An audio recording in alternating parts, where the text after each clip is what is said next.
Leading off and playing center fielder, number 6, Carter Doran. Batting second and playing left field, number 46, Ryan Caulfield. Batting third and playing first base, number 9, CJ Johnson.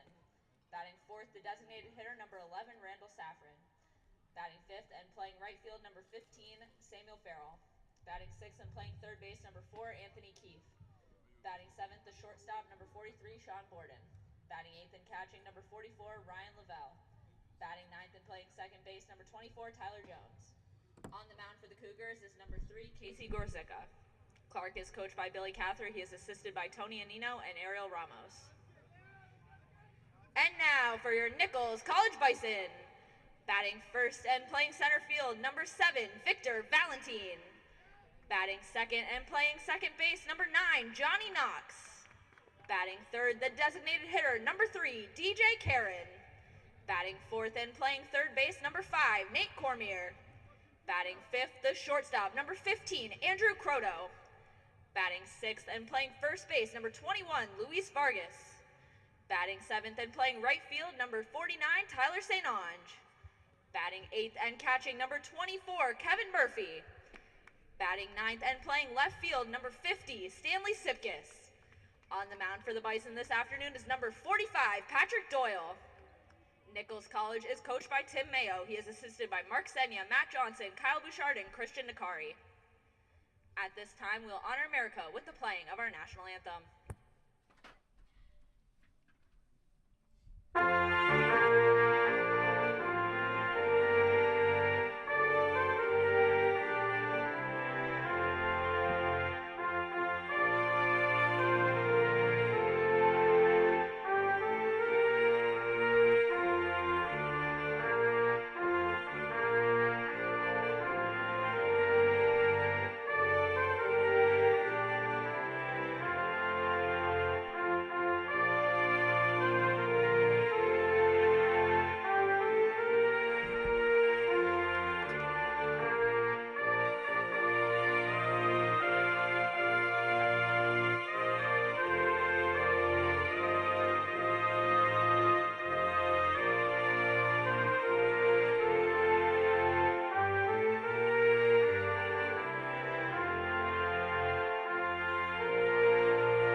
Even when I'm crying crazy, yeah, I got boy problems, that's the human in me. Bling bling, then I solve them, that's the goddess in me. You could've had a bad, not committal. Help you with your career, just a little. You supposed to hold me down, but you holding me back, and that's the sound of me not calling you back. Great till they gotta be great. Don't text me and tell it straight to my face. Best friend set me down in the salon chair. Shampoo press, get you out of my hair. Fresh photos with the bomb lighting. No man on the Minnesota Vikings. True hurts me to something more exciting. You tried to break my heart, oh that breaks my heart. That you thought you ever had it, no you ain't from the start. Hey, I'm glad you're back with you. I mean, who would wanna hide this? I will never ever.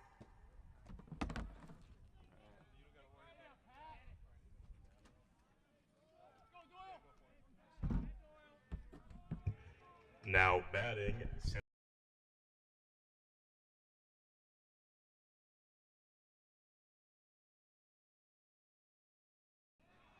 Hello and welcome, ladies and gentlemen. Thank you for tuning into the Nichols College broadcast for today's baseball out-of-conference contest between your Nichols College Bison and the visiting Cougars of Clark University. Nichols comes into today's contest 11-14-1 and looks to bounce back from their current 3-game losing streak and get back on track. Clark University currently stands at 13-11, will also be looking to rebound from their current 2-game losing streak. My name is Jonathan Vincent. I am very excited to announce today's game. And joining me in the booth for the first time is Isaac Blanford, a catcher for the Nichols College Bison himself. Isaac, how you doing today? Oh, I'm doing great. It's a beautiful day at the Bison Dome, and I'm happy to be here. That's great to hear, Isaac.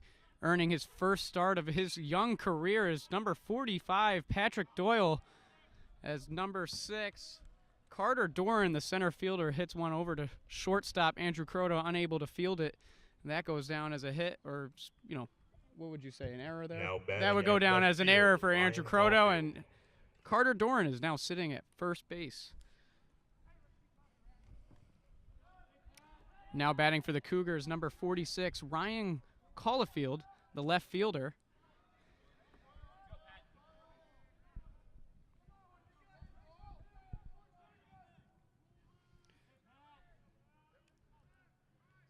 The Cougars junior outfielder has appeared in 62 at-bats this season with 18 hits. He has 9 RBIs, 18 walks, and 16 strikeouts. That's good enough for a .290 batting average.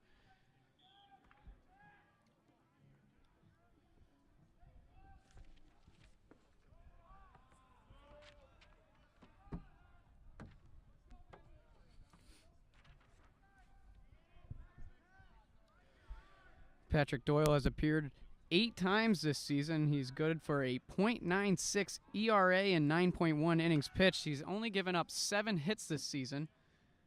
2 good for runs, 1 an earned run. He has 13 strikeouts. He gave up 1 double, no triples, no home runs. And opponents are only batting .206 against him this season. So the young freshman has really proven himself the last couple of days. And last time I talked to Coach Tim Mayo, he did say this kid has earned his opportunity to start. What do you see there, especially you being behind the plate? I think Pat Doyle is one of the freshmen with the highest upside on this team. He's come out of relative obscurity with our really loaded freshman class, and he's just pitched to what he has. It's not overpowering stuff, but he knows how to go out there and get outs. Looked like a beautiful pitch, good enough for a strike. Ump does not agree, a little too far inside. Oh, now he calls it a strikeout. That was a very confusing at bat there. That was a check swing strikeout on the lefty. Pat threw a now great batting curveball in the there. First baseman, C.J. Johnson. As Caulfield walks back into the dugout, that'll bring up the first baseman, C.J. Johnson. CJ, the young freshman, comes into today with 24 at-bats, good enough for 9 hits. He has scored 7 runs. He has 3 doubles and 3 home runs this year with 7 RBIs. He's batting .375, so I would say a good hitter to have out of the 3 spot there. Yeah, I'm seeing a .875 slugging percentage, which is very impressive, just least to say. Yeah. Oh, yeah. No wonder why he's hitting in the 3-hole right now. We'll see how Pat pitches. Exactly. I was going to say, it's going to be interesting to see how Patrick lines up here. Both freshmen, so this will be interesting. Now, Isaac, what I'm hearing is Patrick Doyle came in with an injury and has bounced back from that. Do you have any confirmation there? Possibly in the fall, yeah. So it was a tough fall for him. He was coming back, but, he worked through it. A little bit of struggle, worked through it. And came out in this spring just absolutely chucking the ball. So it's good to see a bounce back and a really big performance coming back from, a tough first semester where you're introduced to college baseball with a bang as your own hitters are kind of putting a beating on you. But all in all, it looks like he came out stronger. As Doyle looks at an 0-2 count. Caulfield hits that one deep. Stanley Sipkis is back, and that'll go for a home run. Wow. As C.J. Johnson has now hit his 4th home run. We were just talking about it. He has 3 on the season. That'll make it 4. Now rounding third is Doran. right behind him is C.J. Johnson, the first-year player for the Cougars, smiling, all smiles as he crosses home plate. Hit that ball about a mile high. Sipkus was tracking it all the way to the pole. Now batting and the it came back designated about hitter, 10 feet behind the Randall fence. Saffron. Now, I don't know if Sipkus is that fast or if that ball was just hit that high. I would say both. Stan is definitely one of the fastest guys on this team we have now. For the JV team, he's usually the mainstay in center, so he can really track it. We see a couple other guys around the field for the Bison getting a couple of their early appearances in their young careers, as Luis Vargas, if I am saying that right, is getting his first start down at first base. Stanley Sipkus is starting in left field. They're moving Victor Valentin out into center. Tyler St. Onge making one of his very few starts out in right field. Other than that, it looks like some normal guy. Oh, and Kevin Murphy, typically a first baseman here, is getting his first start behind the dish. Am I right? Yep. So you have Lou, who came in yesterday with a bang, hit a home run to right center, getting the start at first, and Murphy, who came in catching in the last inning yesterday as well, getting his start today. We have a big conference doubleheader coming up this weekend, as well as another game on Sunday against Bates in Maine. Yeah, it was called a strike 3, and you can see batting the early right excitement fielder, by Kevin Murphy Samuel there Farrell. as he rolled the ball back to the mound, thinking it was the third out of the first inning here. That's where the error from Croto comes back to Urchix. That would be 3. Yes, no, you're right. And again, that's how it hurts, because instead of a solo home run, that turns into a 2-run shot. See how For Pat C.J. does. Johnson. So Randall Saffron struck out in his last appearance. That'll bring up number 15, Samuel Farrell, the right fielder for the Cougars. Stares at a 1-1 count. And it looked like a great spot to me. The umpire disagrees. That'll bring up a 2-1 count. Not sure where that one missed. It looked like a good curveball that got over the plate. Here, Another this one one to comes over to Croto. Croto. Able to field it cleanly this time. Over to Vargas, and that'll be the third out of the inning.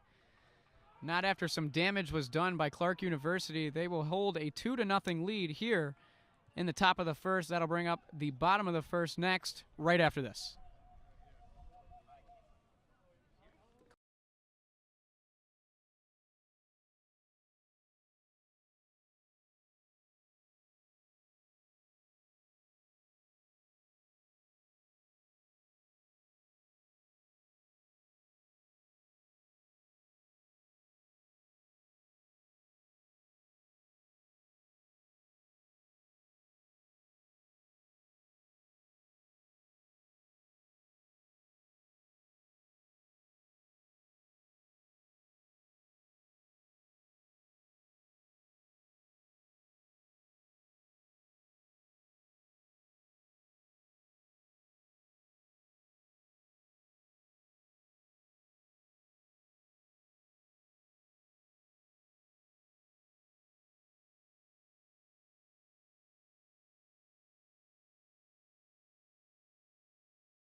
Starting on the mound for Clark University is Casey Gorzyka, the junior right-handed pitcher, making his third appearance of the season.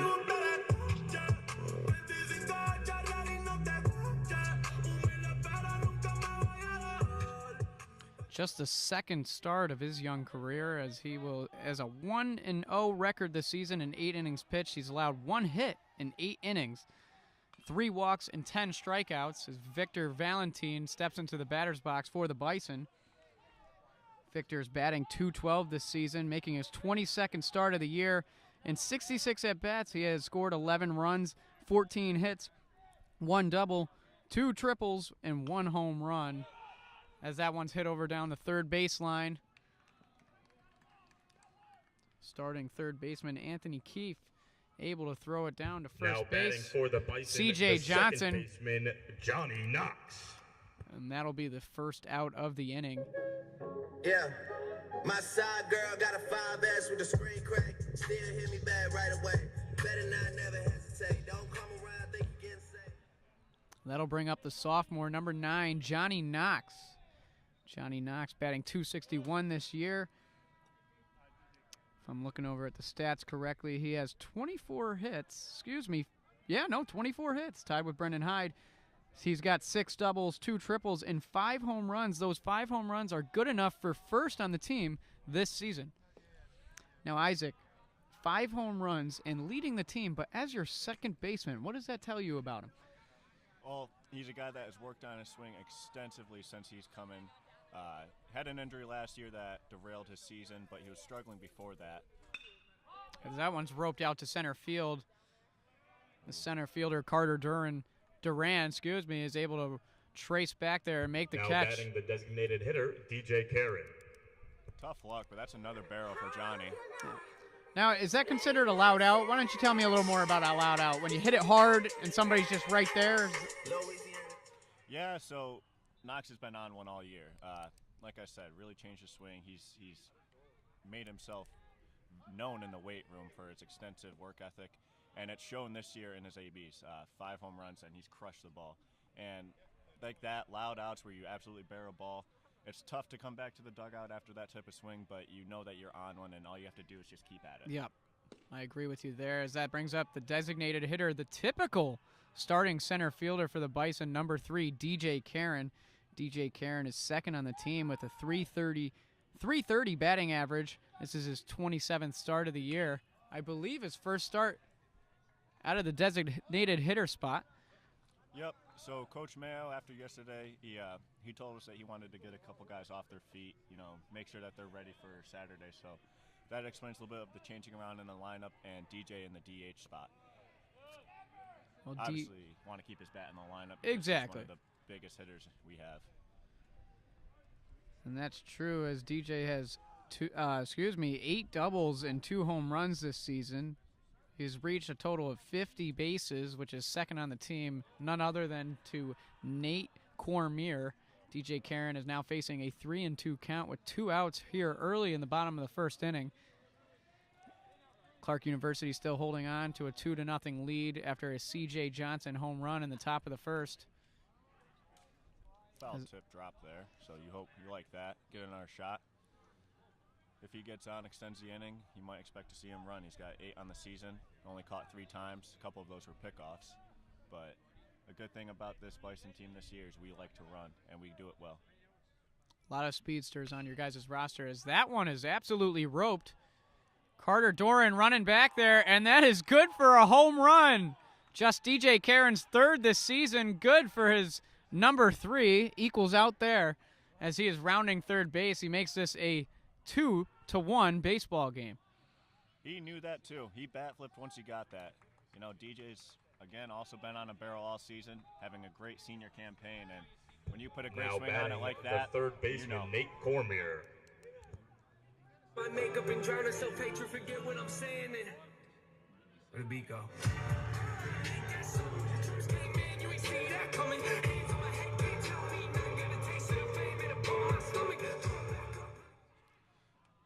Graduate captain Nate Corm, he's a great guy to have on this team and a great leader, and he is having the type of season that you would hope, absolutely crushing the ball to a tune of a .386 average.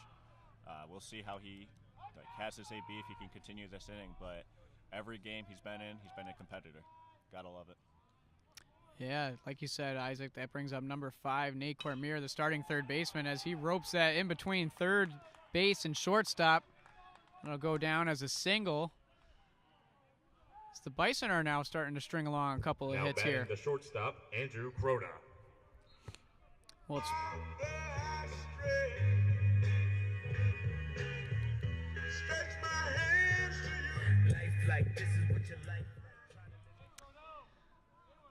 Well, it's pretty interesting, Isaac, as Casey Gorzyka came in today's game. In 8 innings pitched, he's only allowed 1 hit.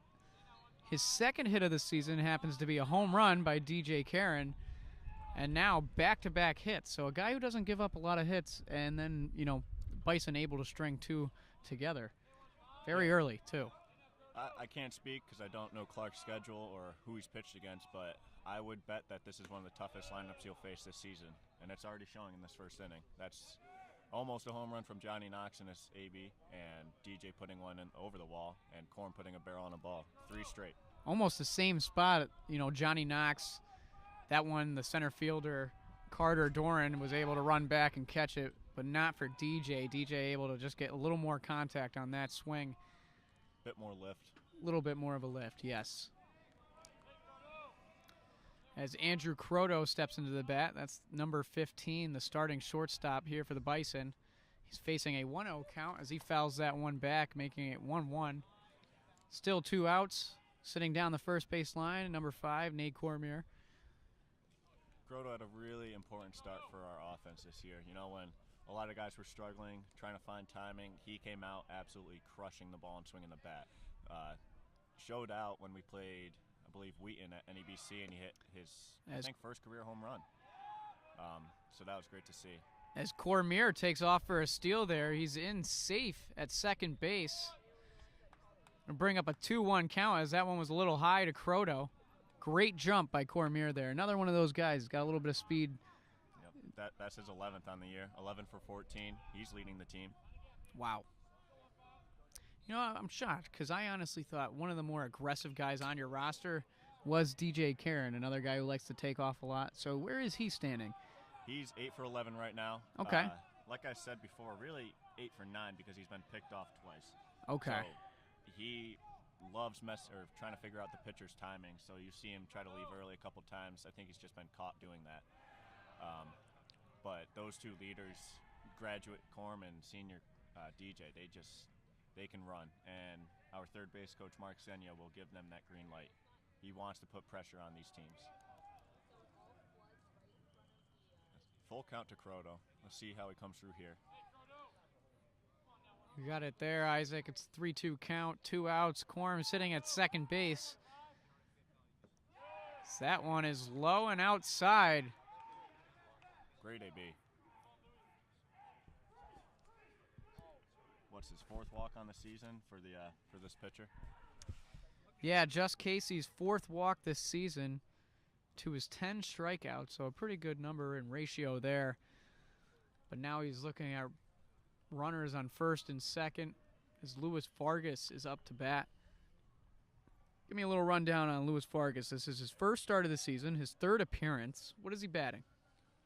Well, so he hasn't gotten many opportunities. Looks like yesterday was one of his second career AB when he hit the home run. Wow. He's been on the JV team most of the year, getting his feet wet. Now Absolutely batting the first baseman, strong guy. Luis You Vargas. can see it on just in his stature. And you know that given time, given work on his swing, he can get into a middle of the lineup role. So he's in a big spot here. See how he takes it. It's the opportunities like this where you really see how a young kid can mature himself. And it starts right there with a great take on a breaking ball. As Vargas steps up to bat, he's now facing a 1-0 count. Gorzyka was just talked to by his head coach. Wonder to see what they maybe talked about as he's facing one of the younger players here on our roster. But again, a guy with a lot of power. Hitting his first home run yesterday in a loss to Western New England. Well, Corm was about 2 steps off the bag there, so not very surprised there, fooled there.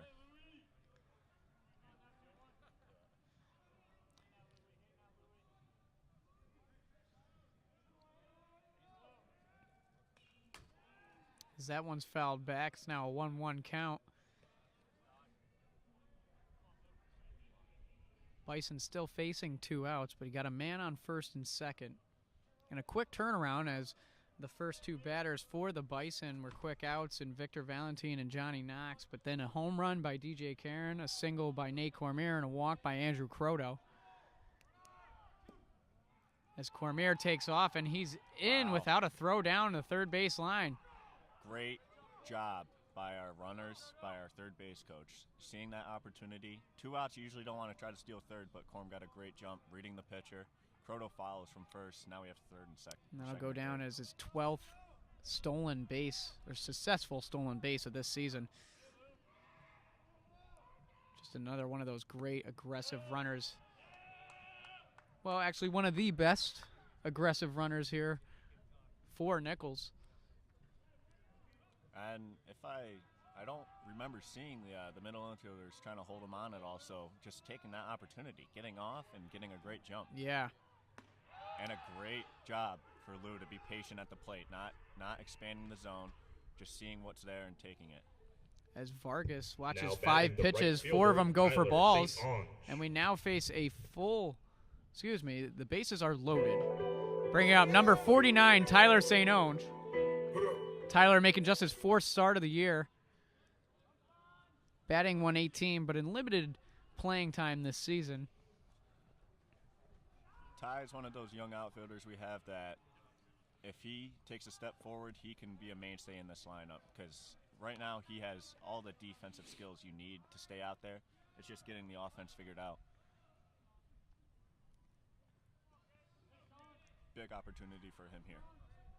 We also have activity in the Clark pen as they get guys warming up. Just Gorzyka's 2nd start of this season, and they're already warming up another pitcher as he finds himself in a tricky situation. Clark still does hold the lead at 2-1. Bases loaded as St. Onge in a 1-1 count, 2 outs. And he doesn't seem to have it right now. He's worried about this offense. Hit him hard a few times, but he's giving it to us too. That's 2 walks with the guys on base. I think his biggest issue is he doesn't want to throw a fastball down the middle. You know, That's again, like you said, maybe if St. Onge gets a hold of it, but he's trying to throw a little bit of junk outside, see if some guys will chase. Second visit of the inning, this time by the catcher. Trying to calm down the pitcher, but it's tough. 3-1 count. Ryan Lowell going to speak with Casey Gorzyka on the mound. Like you said, a 3-1 count here for St. Onge.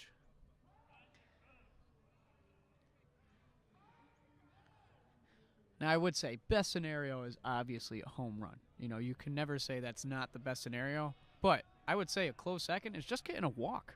You know, just getting on, getting that run across. Yeah, you don't want Ty to try to do too much here. Yeah. Like, stay up the middle, stay hard barrel, but if he doesn't give you what you want in this 3-1 count, you take it. Is this a situation where he does sit on it, he won't swing the bat, or are you still expecting if it's down the middle he's going to take a swing? And, well, he took a swing, and that one's fouled off. Yeah, that looks about middle up, so I don't hate that. It looks like he got what he wanted. He just was a little late on it. But doesn't hurt. Now you got a 3-2 count. Now you got runners moving.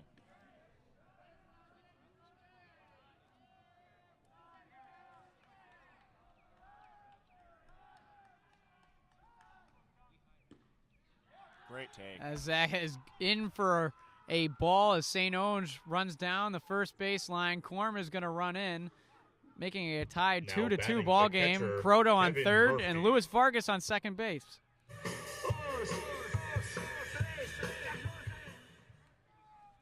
The umpire calling that ball in. Good job by Stange to take that and give it up to Murphy here. I'll bring up the starting catcher today, number 24, Kevin Murphy.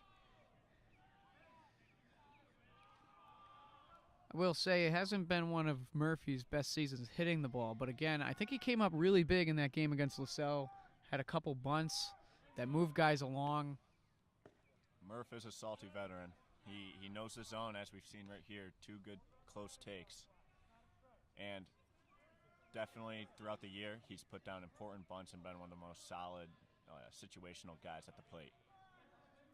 Again, a team guy. He understands his role. Whenever his numbers are called upon, he'll do whatever he can to help the team win. Yep. And I think that's just great leadership to have on a roster, especially with a lot of young guys, a lot of guys who can play, but it's just teaching them to understand your role. Yep. As a guy that transferred in from Eastern Connecticut State, you know, different situation, but as he hits that one down to second base, that's just a great play made by the second baseman.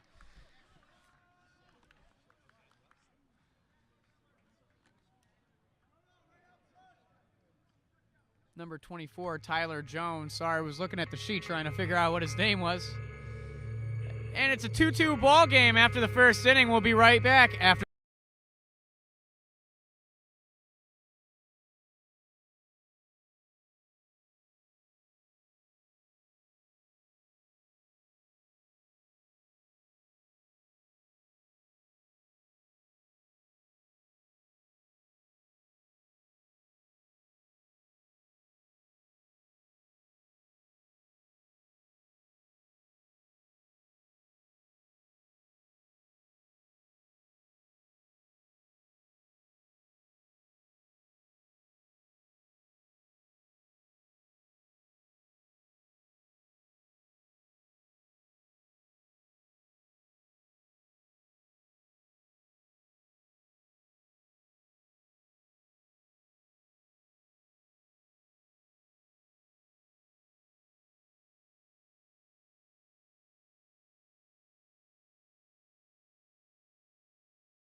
Now batting the third baseman, Anthony Keith.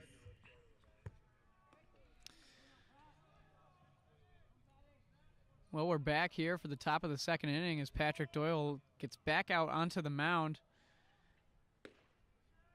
He will face number 4, Anthony Keith, the starting third baseman for the Cougars. As we have the umpire arguing with one of the coaches in the dugout for Clark University. That's the second time the umpire has had to talk to him. yep, that they've been complaining a lot, especially after last inning where some close pitches were called balls. But he's giving them an explanation, and on that last pitch, it looked like Murph was set up outside, and the pitch came back over the plate. Only the second inning here, and he's gotten warning.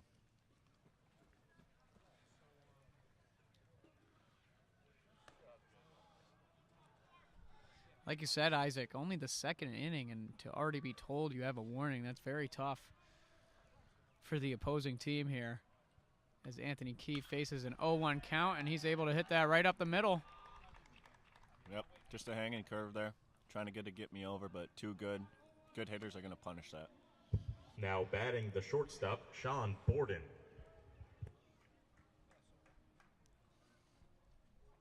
Look for a 2-ball here with our slick middle infield. Well, that'll bring up number 43, Sean Borden.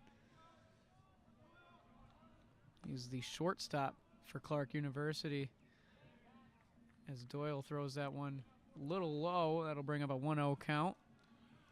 Another breaking ball there. Now, that's low and out of the zone, but I think I'd rather have that than a get me over that can get crushed. You know, close pitch, not too bad. Oh, that one is thrown down the first baseline by Kevin Murphy, and it just takes a weird pop. Actually hits Luis Vargas in the face, I believe.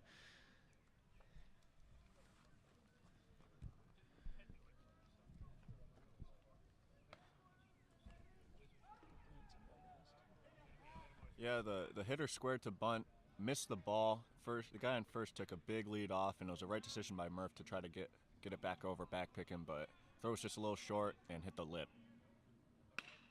That one's a liner down to Croto at short, and that'll be the second time in just the top of the second inning that he is unable to field a ball cleanly. Looks like he had an easy throw over to Knox at second base.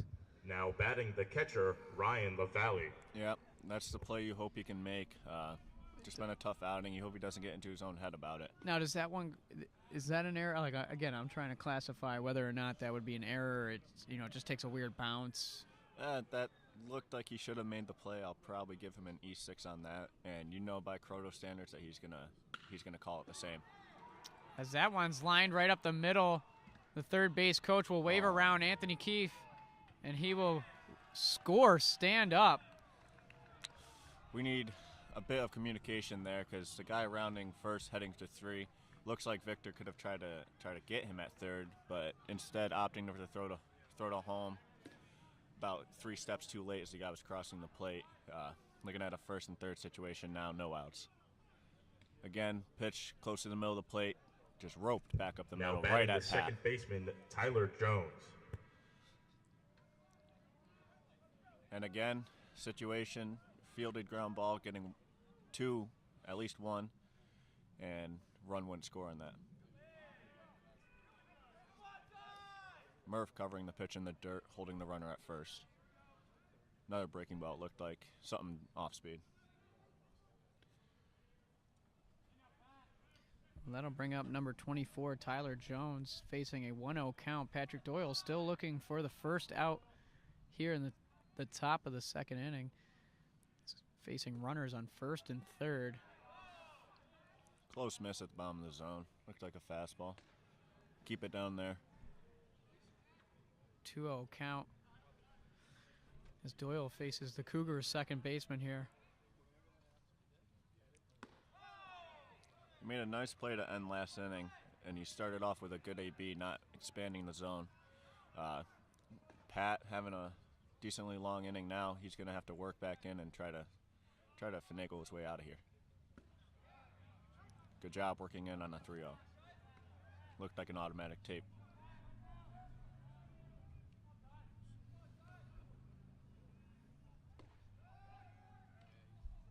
Check over to first. Nothing there. Isaac, I do see it pretty often where a runner on first base, now not in this situation because we got a runner on third, but sometimes the catcher stands up and fires over to first. How often does that successfully work? I know it's not maybe a high percentage throw, but when it does, is that Now a batting good the center feeling? fielder, Tell Carter me about that a Duran. little bit. It's almost like a caught stealing because it's something that you might not expect to get the out, or like no one's expecting it, and you grab it for your team, and suddenly there's a runner erased. Even with a runner on third, if that runner's making the mistake of getting too far off, the catcher can do a good job and get back over. Didn't matter there with the walk on the 3-1. That is. But we Pat's. saw earlier in the inning, Murphy fired down to first. That one just took a weird hop. Yeah. Maybe not the best throw, but again, an opportunity there to potentially get the out. Yeah, but it was a good decision. On the missed bunt, the man was way far off, and if the throw's there, probably would have had the out. But then Murph doing a good job smothering that ball right there in the dirt, breaking ball low. Well, now batting for the Cougars, facing a now currently 2-1 count, was the leadoff batter, Carter Doran. He's the center fielder. He reached first base in the first inning on a 6-3 error from Andrew Crow. E6. Is that what you guys say when he doesn't get the throw off? E6? Yeah, that was the. That first one that he bobbled? Yeah. So it wouldn't be considered a 6-3. It would be just a E6? Yep. Okay.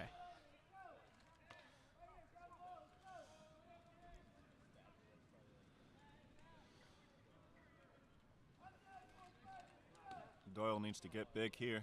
Put it over. Try to Facing a get contact. 3-1 count. That is good for a strike. Again, a walk would just be a similar situation to the bottom of the first inning when the Bison were able to get a run across with bases loaded. And a walk by St. Onge. Doyle in a full count here is Great able job.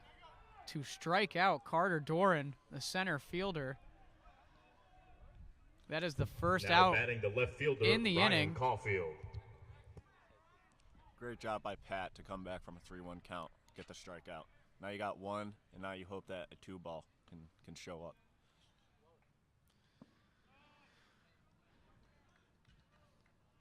Looked like a first pitch changeup outside. Might That'll have caught bring the thumb up of number Murphy. 46, Ryan Caulfield. He struck out in the first inning on a check swing. As the umpire changes balls with Patrick Doyle here. Yeah, I wonder if that one caught the thumb of Murphy, something that backs up. Causes a little bit of pain. Catches you off guard, but got to keep going. Inning's not over. Caulfield faces a 1-0 count as that one's hit over to Croto. It takes a bounce over his arm here as Victor throws down to third base. Tried to get Tyler Jones out. Throws a bit offline, but I do believe the runner at second blocked Croto from vision, which got that ball through. You know, it was a hard hit ball. Now batting the first baseman. Only a short CJ distance away from Johnson. Croto, but his reaction was definitely late. So the runner at second doing a good job being smart and getting in his way. That's just good baseball from Clark right there. And Caulfield's able to get a 2 RBI double. Now, does that go down as a double? Because he didn't throw 2-second, would that go down as a single? I believe that would be a single Okay. with advancing on the throw, because a normal throw coming in would hold him to first, but Valentine making the right decision, trying to get the runner at third, he advances on that throw. That one's hit over to Oh. third base. Cormier not able to field it cleanly as they're going to throw home. As Kevin Murphy's able to make the tag. You know, that's very good job from Croto to stay in on that play. Corm knocked the ball down at third on the hard ground ball. And wasn't able to go too far. Yep, that stayed close enough. Croto ran it down. The third base coach being aggressive on it, trying to send the runner, but Croto making the Now batting throw, the designated short hop. hitter, and Randall Saffron. that was a great job by Murphy to handle the short hop and get the tag down. Runner advances to second on that play, so now we're looking at 2 outs, man on second. Even though it was a great out, Clark was still able to get a run across the board as that one bounces away from Murphy. And running into third stand-up, the first baseman, CJ Johnson, is now over at third. There is 2 outs in the inning. It's a 1-0 count here for the designated hitter, Randall Saffron. See how Saffron's hitting this season. Just 154. Another one of those guys getting one of those few appearances. This is just his 15th at-bat this season as head coach Tim Mayo of the Nichols College Bison walks out to Doyle. This may be it. There's been a Bison warming up in the pen, and it looks like Pat's just been showing this this inconsistency. First career start. Don't believe he's necessarily warmed up for it. That'll be him actually in a game with Garrett Tracy, junior lefty, coming in to replace him. Garrett Tracy just making his 5th Now appearance pitching for this the Bison, season. He has a number 36. 6.75 ERA and Garrett 2.2 Tracy. innings pitched. He's allowed 3 runs, 2 of those earned. 2 walks and 1 strikeout to go to his name, and we will be right back when Garrett's ready.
And we are back as Garrett Tracy is now standing on the mound for the Bison. Again, has pitched 2.2 innings pitched this season. And those of you watching the broadcast at home, we hope you love the baseball card we had made for Garrett. And don't take this the wrong way, but Garrett loves it himself. He actually wanted that baseball card. Tracy, usually our lefty specialist, coming in to get some work in, hopefully get some outs for the Bison. He's got a wipeout slider, and that's how he's so effective against lefties. That foul ball by Randall Saffron actually had me scared for a second. I thought that was straight up. But Tracy will now have a 3-1 count to Saffron. Don't worry, I'll try to protect us. Well, you know, I feel safer with you than I do with Conti, so I'll make that very clear now. You know, with our short backstop, we don't get many catcher's pops. Hard to get that working. Tracy has worked himself into a full count as the righty designated hitter, Saffron. Looks like he's, I mean, that was close. Was that very low? Yeah, slider that might have dipped below Now the batting zone. the right fielder, Samuel Farrell. You know, as I look over to the Clark dugout, something I'm noticing is the catcher has what looks like an earpiece in, so I wonder if Clark is going a bit advanced and maybe having pitch signals just relayed to the catcher through a voice or something like that. That would be insane. I will say that. That would be quite Division I, if I could say. Yes. Oh, yeah, I know. That's why I would imagine that is almost illegal at this level. No, not really. But again, talk about advancements there. Technology meets baseball. Even this new broadcast we have is something that's long needed for this Nichols program. Garrett going with 2 breaking balls to start this batter. The first one caught Murphy off guard, it looked like. I mean, that's what Garrett can do, is that thing really moves into the frisbee when he's got it on. Second one being fouled off way behind the Bison dugout. Garrett's now pitching to Samuel Farrell, the right fielder for the Cougars. In his first at bat, he ended the top of the first inning as Murphy throws down. So a design play to get the run there. Runner, big boy, left early, caused a run down. Runner from third came in, scored, so that'll be a 7-2 game, getting that last out with the caught stealing from Murphy. And that'll bring us to the bottom of the second inning, but not after the Cougars scored 5 in the top of the second. We will be right back after this.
Well, you heard it, ladies and gentlemen. That'll bring up the left fielders. Number 50, Stanley Sipkis. This will be his first at-bat today. He's batting out of the 9 spot for the Bison.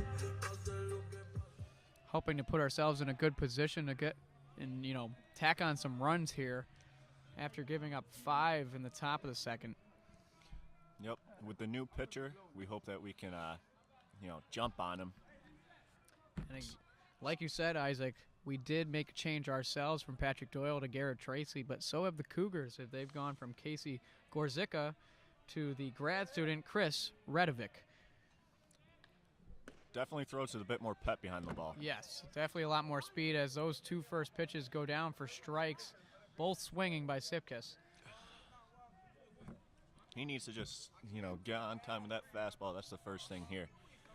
Radovic comes into today's game with 4.1 innings pitched. He's allowed 6 hits, 3 runs. All 3 of those have been earned, 4 walks and 2 strikeouts. As he's looking for his 3rd strikeout and a 1-2 count to Stanley Sipkus here. They blew the first 2 fastballs by him, threw a 3rd one, but I would not be doubting a breaking ball here. Nope, another fastball up in the zone, trying to get him to chase. And Sipkus, another one of those young guys making one of his newer appearances for the Bison. He's just his 5th at-bat this season. He has scored 1 run. He has no hits to his name, looking for his first hit in his Bison varsity career. Yep, he started one of our first games in LaGrange, Georgia. Had a tough showing. Had to spend some time with the developmental team as our outfield has been set. But now batting the that's a center tough first fielder, debut for him Victor right now. Valentin. And that'll go down as Sipkus' 4th strikeout this season.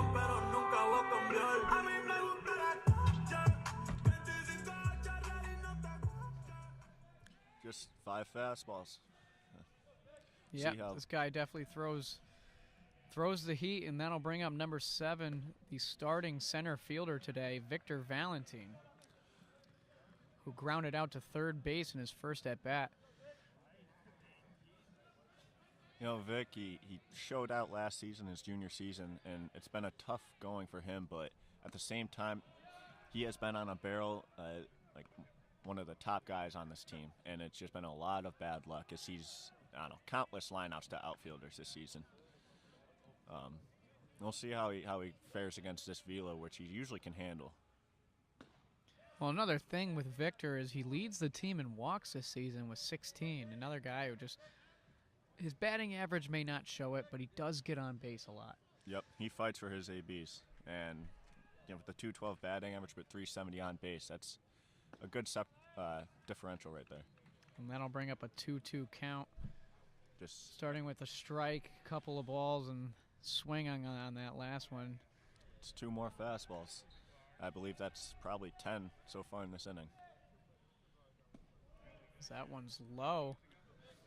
And that'll bring up a full count for Victor here. Facing off against Radovic. The lefty swinger, full count. Fastball outside gets him. And that one was just a little bit outside, a little bit Now further than his bat there. Baseman, Johnny Knox. Trying to protect on the full count. Don't want to get called out, My but side girl got a got by 5S him. with a screen crack. Still hit me back right away. Radovic came into today's game with just 2 strikeouts on the season. He gets 2 quick Ks here. Down goes swinging is Sipkus and Valentin. That'll bring up number 9, Johnny Knox, who flew out to center field in his first at-bat. Just one of those loud outs for the Bison. There's a breaking ball. Start out with Johnny, who, he can be on a barrel, and you hope that getting into the middle of this order, they start to punish those fastballs in the middle of the zone. Yeah, and that breaking ball drops for a ball in the dirt as he swings hard at that one. And I'll go down the third base line, but foul. Facing a 1-1 count with 2 outs here. Pulled quick off that fastball. Definitely was looking for it, just a little bit too quick. And I think one of the problems for you guys this season so far has just been getting down early and then having to battle back. I've noticed that in a couple of games here at home and then a couple of games on the road as well. As that one's popped up out into center field, another one of those hard-hit balls. He couldn't have been. Carter Doran is underneath it, and that'll be the 3rd out in the inning. Yep. Couldn't have been 10 feet from the fence. But, Johnny, 2 barrels on the day. Just reset, get in the field, come back, keep doing it. Exactly, and that'll bring up the top of the third inning next. The score is 7-2. Clark University holds the lead.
Well, that'll bring up the top of the third inning here as Garrett Tracy walks back out onto the mound.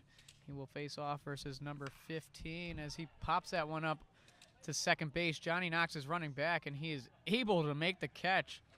Good athletic play by Knox over there. That is a great athletic play. He also wants to get the recognition on the broadcast here, making some acrobatic catch. Now batting Almost the out third in baseman, Anthony right Keith. field there. And that was number 15, Samuel Farrell. Good weak contact by Tracy right there. You know, hoping that doesn't drop in, but when you got great defenders behind you, they can make plays like that. I'll bring up number 4, Anthony Keefe, the third baseman for the Cougars, who got a single in his first at-bat.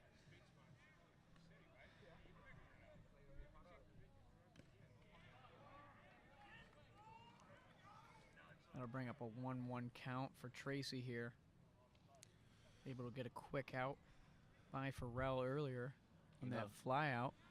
An uncharacteristic outing from Tracy. He's come in, faced 4 righties already. Looks like he's going to face a 5th who's on deck. But just add to the repertoire if you can get righties out as well as you can get lefties out. So is it mainly off of the idea that if you bring a lefty out, he faces off against a couple lefties, and you want them lunging while they're swinging? Is that why? Because now he's throwing some breaking balls, and they're kind of cutting inside. Is that? Yes, that's his bread and butter is that breaking ball, and it's going to be better against lefties just because it's harder for them to stay on it. Yep. Whereas righties, you got to throw it in a certain spot to get it over the plate, and it's a fine line between a good strike versus a strike that a hitter can absolutely mash. So that's why his stuff matches up versus lefties a bit more. And that'll be a 4-1 walk there. Now batting the shortstop For Sean Tracy, Borden. as walking down the first baseline is number 4, Anthony Keefe, and now up to bat number 43, Sean Borden, the shortstop, who was able to reach first on an error by Andrew Croto earlier in the game. Let's hope Garrett here gets a ground ball, works out. Just a little bit out of the zone there, in and out with the breaking ball and the fastball. Good work by Murph to smother that and get it right back to the pitcher.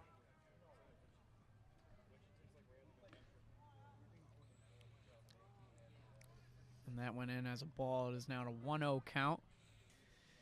You got Anthony Keefe down at first base. Borden up to bat. Fastball goes well out, high and out. A big thing about these relievers that haven't gotten in much work this season is coming back from their first inning to come out strong in the second.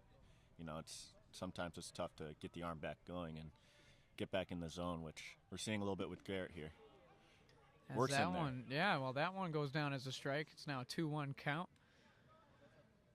for Tracy, and I agree with you. Sometimes, and as a fan of baseball, that's one of my things where it's like you never know when the right time to take a guy out when is he still pitching his best? And sometimes it comes to bite you. You leave a guy out for too long and other hitters start to tee off, Yep, especially with a guy like Garrett who, 4 appearances, but only 2 2/3 innings before this outing, where it's come in for a couple lefties, get them out, come out. So a little bit more than usual, but these last 3 pitches, he's come in very well. Yeah, exactly. As that would have been another strike for Tracy. It's still a 2-2 count. As Borden was able to foul that one off. Down the third base line towards the dugout. Looking to get an out. That would be very important for the Bison here, especially for Tracy. As that one again is high and outside. Another fastball. See if the runner moves with action. 3-2 count, 1 out.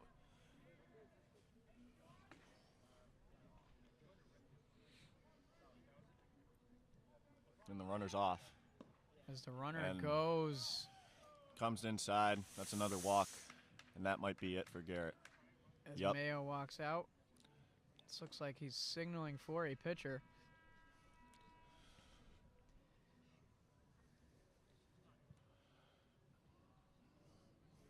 Having his conversation. Tough outing. He got a couple outs, and it looked like he was close to the zone, but just couldn't get that last little bit. And it'll be Chase Rancourt coming in. Pitched yesterday, got 1 out, strikeout, coming in again. Now pitching for the Bison and making his 3rd appearance is number Now 13, pitching for the Chase Bison, Rancourt. Number 13, Chase Rancourt. He's pitched in 1.2 innings this season. He's allowed 0 hits, 0 runs, 0 earned runs, of course, 0 walks, and 1 strikeout.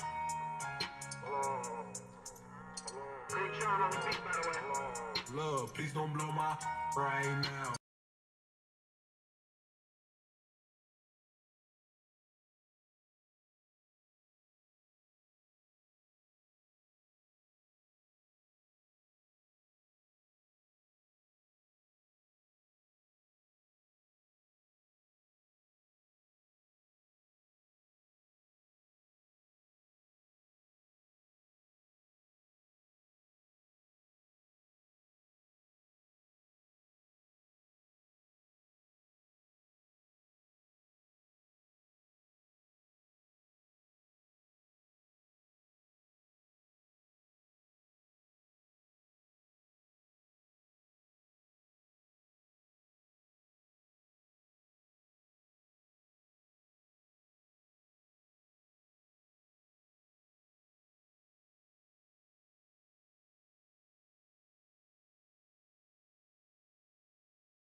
Year near the end of the season, and in his few opportunities this year, he's done the same.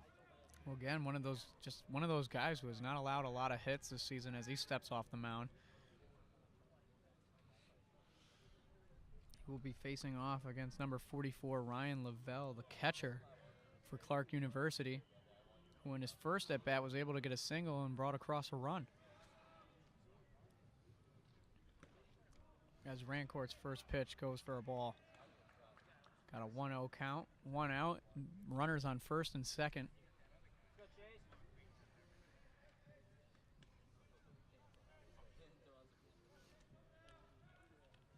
Hoping you can work off speed, low, away, try to get this lefty to roll over something.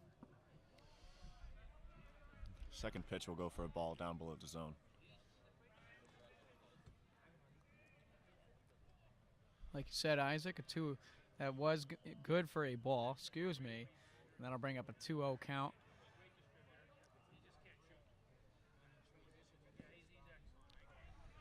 something off speed that goes out wide. Chaz just needs to work in here, force some contact, force this hitter to beat him. That's something that this pitching staff has gotten a lot better at this year, but sometimes you still see the cracks in the armor. And that will go wide as well. So a 4-pitch walk for Rancor here. As Lavelle Now trots batting down the second first baseman, baseline. Tyler Jones. And that'll bring up number 24, the second baseman, Tyler Jones. You know, I hope we didn't jinx it because suddenly it became quite overcast and honestly a little chilly. It did become Yeah. a little chilly. I'm glad you said that. Well, I mean, you're lucky. You know, either you're in the dugout. You guys also have those great varsity jackets. Yeah. You know, you're either warming somebody up. I'm just sitting here freezing in every game. I almost said something I didn't want to, but yes, I do freeze. Yep. Murphy will go out, talk to his friend Chaz. Some helpful words, maybe get his mind off it. It just needs him to get back in the zone here.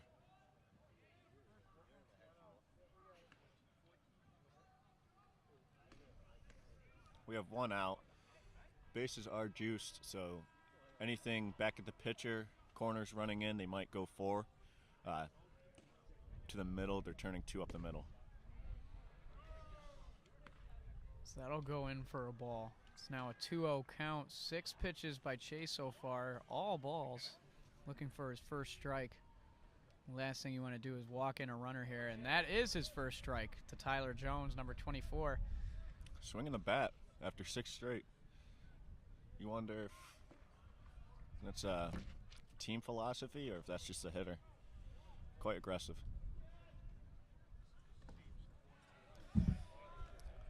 Jones's first at bat. That will go down for another strike. It's now a 2-2 count. Yep. As Jones in his first at bat went down for a walk, Good eventually breaking ball. scoring a run. Facing the 2-2 count here. As that's a hard hit ball. It's going to go out to Vic, one of the strongest arms out in the outfield. The throw is not going to make it.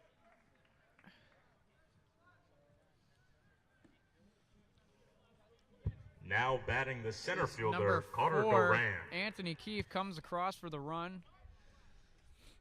Tyler Jones with the fly out to center field. That'll make it now an 8-2 ball game. Yeah, the hitter, second baseman, got on top of that, was able to put a barrel to center field. Throw's just not quite there. Outfielders are playing deep today with the wind blowing back straight towards left, so you don't want to give up something behind you. So Maybe one of the reasons why C.J. Johnson was able to hit such a moonshot in the first inning with the wind. And then I'll bring up Carter Doran, the center fielder, who in his first at-bat was a 6-3 error. And I forgot to write down what he did in his second at-bat, so I will figure out. I believe he struck out. He did strike out. Yep, he Hey, had you the got a good memory, Isaac. Pat was able to get him on a fastball in the zone. Good breaking ball to get there. It's now a 1-1 count. Hitter doesn't agree with that. Gives a look back to the umpire, gets an explanation. First Well, and Clark third. is definitely looking for an explanation today. Yep. On multiple That's for sure. occasions, whether it's players or it's coaches, they have expressed their frustration. Early on the fastball there, pulls it right towards the Bison dugout. With a 1-2 count, you want to see how Chaz will approach this hitter here.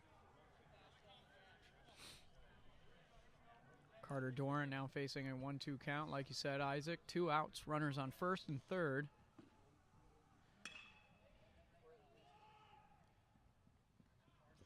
Good play. As that was hit down the third base line to Nate Cormier, he flings it over to first. Luis Vargas able to scoop it, and that'll stop the damage after 1 run comes across in the top of the third. We'll be back for the bottom of the third. It is an 8-2 ball game. Clark with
Louisiana. Still pitching for the Cougars, number 10, Chris Radovic, the grad student. He will face off against the designated hitter today, DJ Karen, who homered in his first at-bat, looking to replicate some of that magic. First pitch breaking ball, up in the zone, couldn't get quite over. DJ will take that. 1-0 count. You know he'll be ready for the fastball. He'll be on what he wants. And Chris has thrown a lot of those so far. And As that one is hit deep. get out, ball. That one Yes, will it get will. out for a home run, his second home run of the day. What a hit and what a game for number 3, DJ Karen. That is his 4th home run of the season. What a fantastic job to get this offense going. You love to see it. We're just talking about it, Isaac. And honestly, you mentioned it, and you know the game more than I do. But you were saying, hey, he's waiting for that fastball, and as soon as he threw him it, He put a fantastic swing on that. Middle away, and he put it Now right where it batting came the third from. baseman Nate Cormier. He took that to the opposite field gap, right over the right field fence, or right center fence. What a great swing, and that DJ's on one. was a beauty. He is having himself a day. And that'll bring up number 5, the third baseman, Nate Cormier, who singled in his first at-bat. That was a hit right between the third baseman and the shortstop. Same start to this AB, a breaking ball left up in the zone. Almost, You expecting to come back with the fastball here? Or? yes. And there it Yeah, is. and that's exactly what he did. Almost took the head off of Nate Cormier. That'll go for a ball. It's now a 2-0 count. Expected again. Yeah, you catchers really understand what kind of pitches are going to be thrown. And now, Isaac, do you guys look down? And I'm not trying to give your secrets away or anything like that, but do the catchers look at the head coach for the pitches? In our program, yes. Well, it depends on the pitcher. So Jack Cable, our lefty, he works better when he's working fast, and he has the freedom, and the catchers have the freedom to call our game with him. But other than that, we are getting our signs from the coach, who are taking charts of the game, and they know everything that's going on. So we'll trust them on that. As that one's ripped out to center field, but it's not going to be enough. Looking for back-to-back home runs. That would have been a beauty.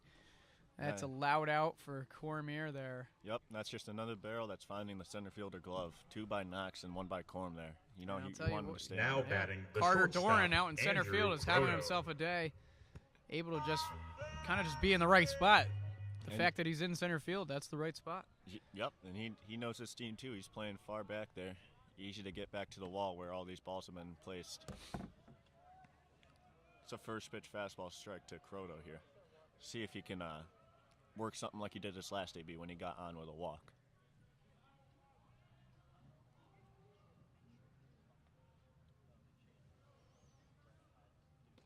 Yep. And Well, that'll be a second walk for Croto. This time he's hit by the pitch. again, Now a batting breaking the ball first that just baseman, did not Luis get in the Vargas. zone. He's been leaving him up in arm side, and that one got there too. Hit Croto in his elbow guard. Say, look, you can fuck with me if you wanted to. These expensive, these is red bottoms, these is bloody shoes. Hit the school, I can get 'em. Well, this will bring up number 21, the first baseman, Luis Vargas. This is just his, well, it's his second at bat today and just his 4th throughout the season. Hit a home run in his second yesterday. First home run of his young career. And he put the ball basically where DJ did just now, to the right center gap, right over the wall into the woods. Well, there's no better time than now to replicate what he did yesterday. That's the truth. And this is not a shot on you or anybody from the team, but a lone bright spot in yesterday's game against Western New England Yeah. was a Luis Vargas home run. Yep, that was a tough game. After checking on Croto, he throws a first pitch ball down below the zone. Looked like a fastball. That'll bring up a 1-0 count. Still 1 out as Croto takes a lead over at first. There's another fastball on the outside part that Vargas swings through. Definitely trying to do some damage there. Heavy swing. That was a heavy swing. As you can see, he lost his footing a little bit. Sometimes that happens when guys are really trying to crush it. Yep. Don't hate it. Not in that no strike count.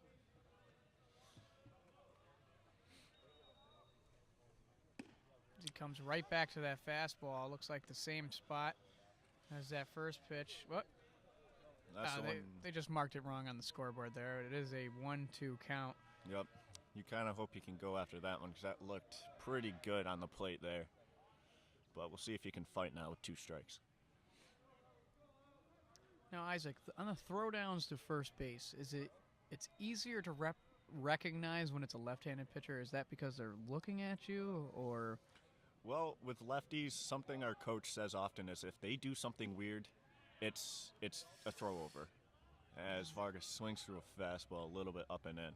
That's for the second out of the inning. Yep, that's Now going to be batting tipped the right first fielder, and Tyler caught by the St. catcher. Yeah, so righties, they're quick. They'll be quick over to first, so sometimes you get caught off guard. But lefties, if they aren't as experienced with pickoff moves, if they do something weird, then you can usually work back to the bag. That is Stanchi a rips that rope. ball to the left center gap. And Croto aggressive gonna, going to third. And the reason I think he made that so cleanly was the fact that the left fielder out there for the Cougars wasn't able to field it cleanly. That is Ryan Caulfield Now batting the for catcher, Clark University. Kevin And what a Murphy. great hit by Tyler St. Oge. That advances runners to first and third.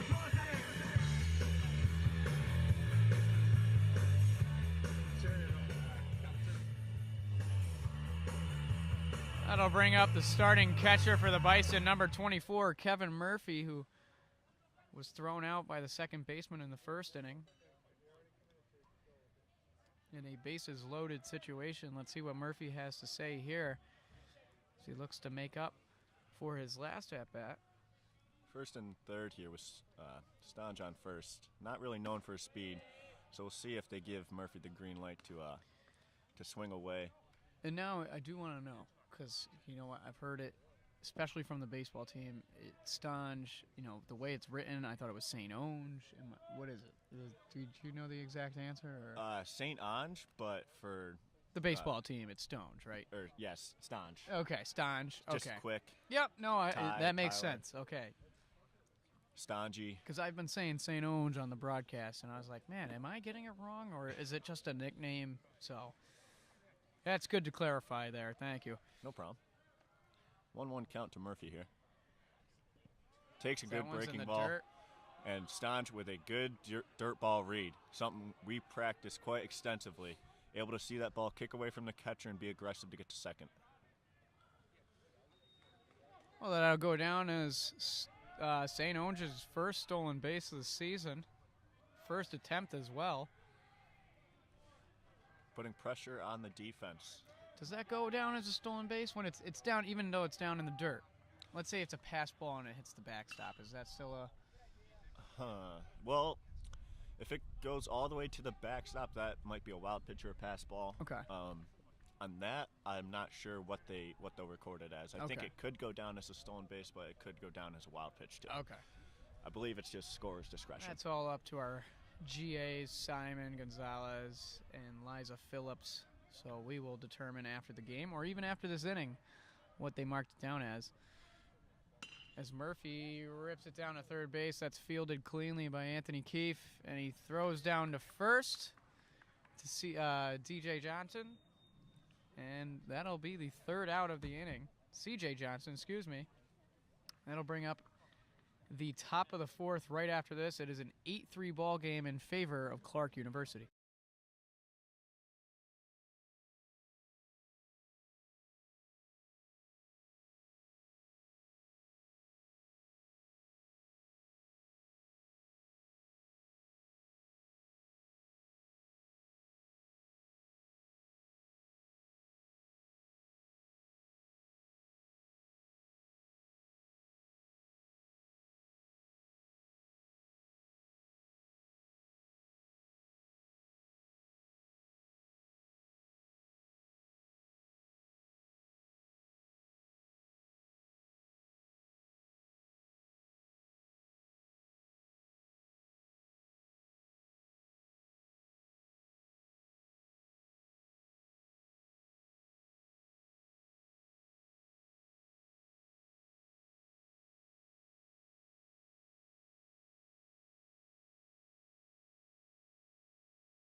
Tracy. Tracy got it out of the jam. Tracy got a couple guys on the top of the third, and now we're looking at Raincourt. So a couple of guys have seen the mound today for the Bison as Caulfield hits that one out into left field. Yep, that's a good piece of hitting. Now Seeing batting the what first looks like a baseman, fastball CJ up in the zone Johnson. and slapping it to the left center gap in front of Sipkiss to get it back in. So 2 singles on the day. A dangerous hitter now. Yeah, that'll bring up number 9, CJ Johnson, who homered in his first at-bat. That looks like it's going to be a pop-up regarding Victor. who will get under it, and that'll be Victor out in center field, left center. Tracking it down. Good job. Chaz able to get above that bat. Now batting keep the it designated hitter within the Randall boundaries of the Saffron. field. And like you said, a dangerous hitter indeed, as he homered in that first inning. On and a pitch, then much like that one, too. Yeah, and then singled in his next at-bat.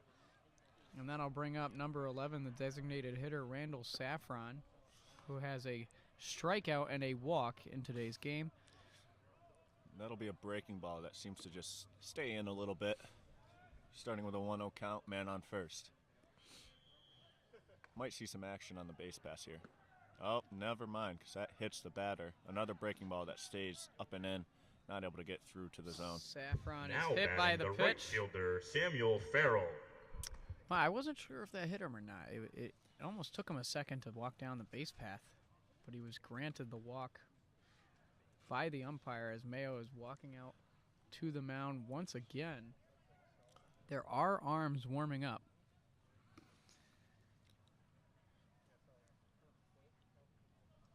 And at the moment, it looks like he's just going to talk to him. I'm not sure. You've been over there in those timeouts a couple of times. What's it looking like? Oh, Yep, he asked for the baseball. Chaz works back to the dugout, and senior captain Owen Sullivan will replace him here. Yeah, those meetings, sometimes you never Now know. pitching for Yeah. the Bison, number 4, Owen Sullivan. There's been times where you expect him to get taken out, and he says, "What do you want to do? This is your guy," and you leave him in right there. So well, if you heard it on the PA, that brings up number 4, Owen Sullivan.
Owen Sullivan, who it's been a very Jekyll and Hyde year for him so far. You know, he's got 6 or 17 innings pitched, 16 walks, which you never want to see, but 33 strikeouts. So he has probably one of the best stuff on this team, including a mid-80s fastball that, from his low arm angle, just runs and runs and runs. Along with that, he's got a wipeout slider that's low 7s, about 72, 73, that when guys are on his fastball, you just throw the slider and get him out. So we'll see. He needs to bounce back from his outing yesterday where he struggled with command, and this is the outing to do it. You know, non-conference matchup, get the work in, try to work out through the struggles and get back in. But if anyone can do it, Sully can. I like that little rundown you had there for Owen Sullivan, and I agree with you. You know, one of the guys who has some of the best stuff. In every outing that I've seen him, he's either gotten out of a jam, he's worked around some things, gave you guys a couple good strong innings. You know, it feels like he comes in for an inning or two at a time. But again, one of those solid pitchers. Like you said, you never want to see 16 walks, but 33 strikeouts, which I believe is up there for first on the team. Tied for first with Sean Ryan, the freshman pitcher, but the difference between the two is Sean Ryan's pitched 29.1 innings and Owen Sullivan has only pitched 17.1. So 12 inning difference, same amount of strikeouts. A little bit back and forth here. Missed one arm side, missed the second one by the feet of the right-handed hitter. But you know, I've been roommates with Sully for 3 years now. Know him pretty well, and he's made a big, long trek to get to where he is now. So, you know, it's been a tough season for a lot of us, like seniors and graduates. He's trying to work along through it, and you hope that he can step up when the team needs him. Definitely agree with you there, as that one is popped up. Oh, That's coming back. Like Murph can't handle it. Drops down into the stone dust right in front of the fence. You know, that looked like that was going to come towards us, but it did. I think it hit a little bit of the wind when it got up there. That was a high one. And with those high fly balls right above the catcher's plate, those are going to come back. The backspin on those balls is insane. Okay. So you'll see those. You know, I've it actually looks like seen it's that well before. out, and it'll run right back in. There's been a couple of times this year where I've stood up and then realized that it's going to fall inside the field of play there. As in a full count, Owen Now Sullivan batting walks the him. third baseman, Anthony Keefe. It'll be bases loaded now for Keefe. Again, with one out, you're looking for a double play, either coming back to the catcher or up the middle. With So Sully's Samuel stuff, Farrell walks down to the first baseline. Like you said, it's a full bases are loaded. That brings up number 4, Anthony Keefe, the third baseman, who in his first at bat got a single, and his second at bat took a walk. with Sully's stuff, you're just looking for him to get it in the zone because he is going to miss bats. You know, and a fun fact about Sully is this year he's had at least 3 hit by pitches where the pitch has actually hit the batter. Wait, he's hit the batter 3 times this season? But the batters have swung at the pitch and Ah, it's been called a strike. So wow. that happened yesterday too. Wow. Yeah. That's a lot of movement, as what I'm guessing. Yep, whether it be the fastball or the slider, man, it is hard for the hitter to pick up. That one's hit down to first baseline. Vargas just steps on first. Maybe a little bit of just not I think knowing. he could have threw down Now to, batting to the home. shortstop, Possibly, Sean yeah. Borden. That's what you look for. I mean, especially in a game where you're down by a few runs already, you wanna take that chance and try to get out of this inning. But he's still a freshman, young over there, hasn't played many games, so it's tough. I mean, at least you get the 1 out, but now we're looking at 2 outs with second and third. And that's a fastball that runs right back into the inner half of the plate to this righty. And that is what Sully is bread and butter at. Start it at his hip, end it over the plate.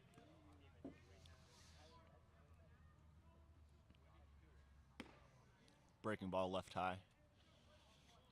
Gonna bring up a 1-1 count for number 43, Sean Borden, who is making his third at bat. In the first inning, he had an error by Andrew Crota, was able to reach first, and then he walked. It's another fastball in the plate. Looking at a 1-2 count. See what Sully can do here.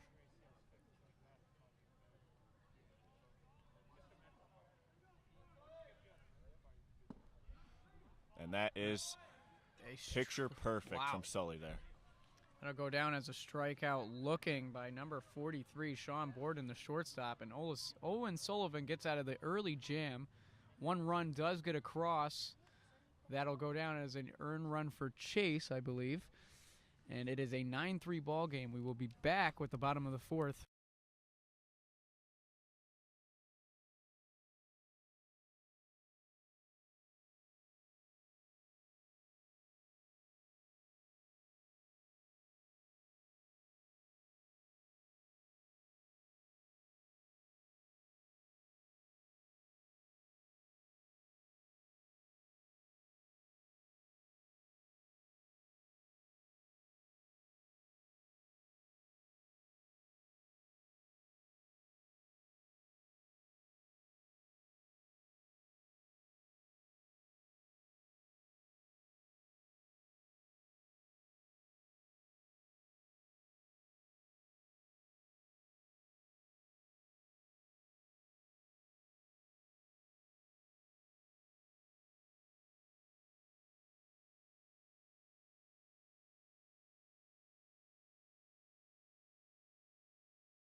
Well, the 9-hitter, Sipkus, leading off here.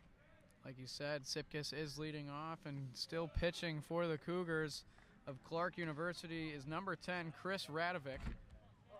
Sipkus in his first at-bat struck out to Radovic. Looking to make up for that as he's now looking at a 2-0 count. There's more fastballs. That one ran inside. Sipkus in just his second start of the year and his first since your guys' Georgia trip to LaGrange. yeah, Georgia trip to LaGrange, which was the first 3-game trip of the season. So Get down. Oh. Carter Doran was able to make the play there, took a step back and then Now charged batting in the as he center dove. fielder, Victor Valentin.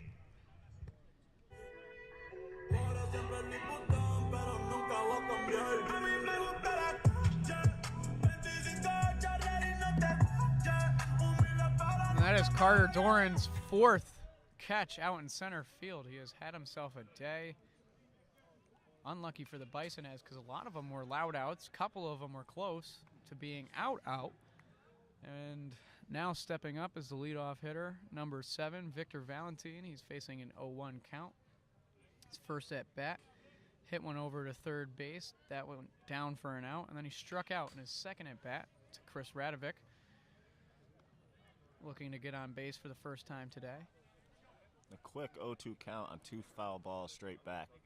See if he can work an AB here and get the Bison started in this bottom of the 4th.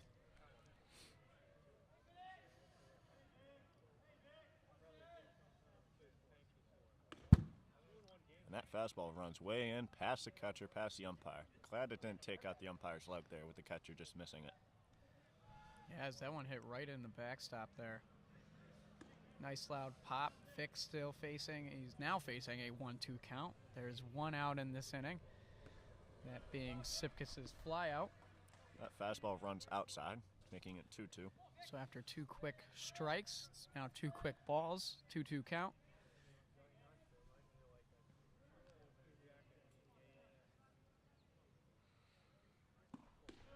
That one's just a little high. You know, Victor isn't that tall, so that's a good call, leaving that Yeah, up. no, exactly. Some of those short guys, they thrive off of it. Croto's a big one. Croto is a big one. Another guy who walks a lot, I believe. He's up there in the team lead as that's now What a an AB. Now batting Wow. the second Great baseman, at-bat by Johnny Victor there. Knox. that is his 17th walk this season. And like you said, those 2 Yeah. quick strikes, My side girl he got just a works fine his way back, back so into it. crack. Still hit me back right away. Better not never hesitate. Don't come around thinking getting saved. Trying to show the dogs brighter day. Got a torch trying to light the way. Biting everybody. with So the he's got 17, he's got 15, and Croto's third. You know what I love seeing is this right here. 5:15. That's pretty good. Well, that'll bring up number 9, Johnny Knox.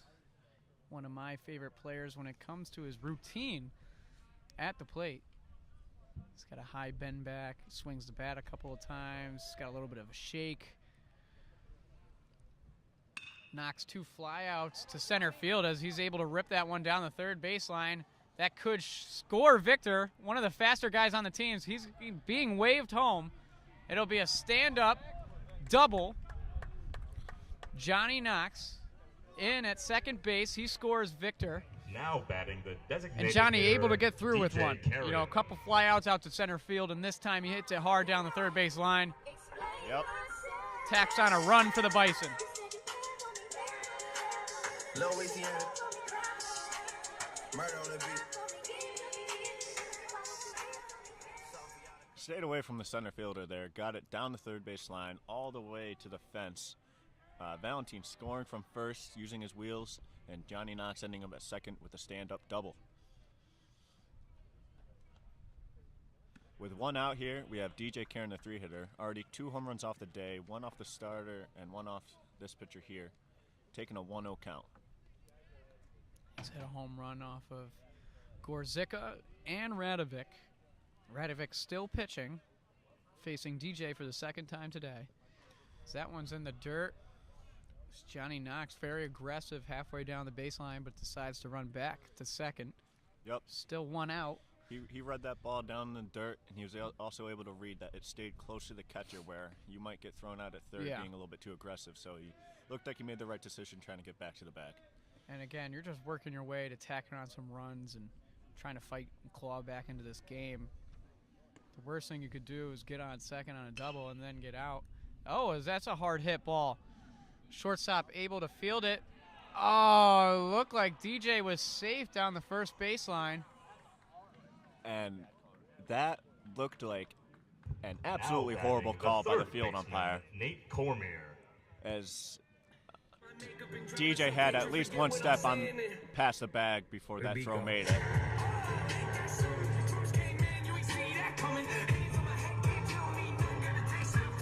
And it hit the glove of the third baseman. Yup.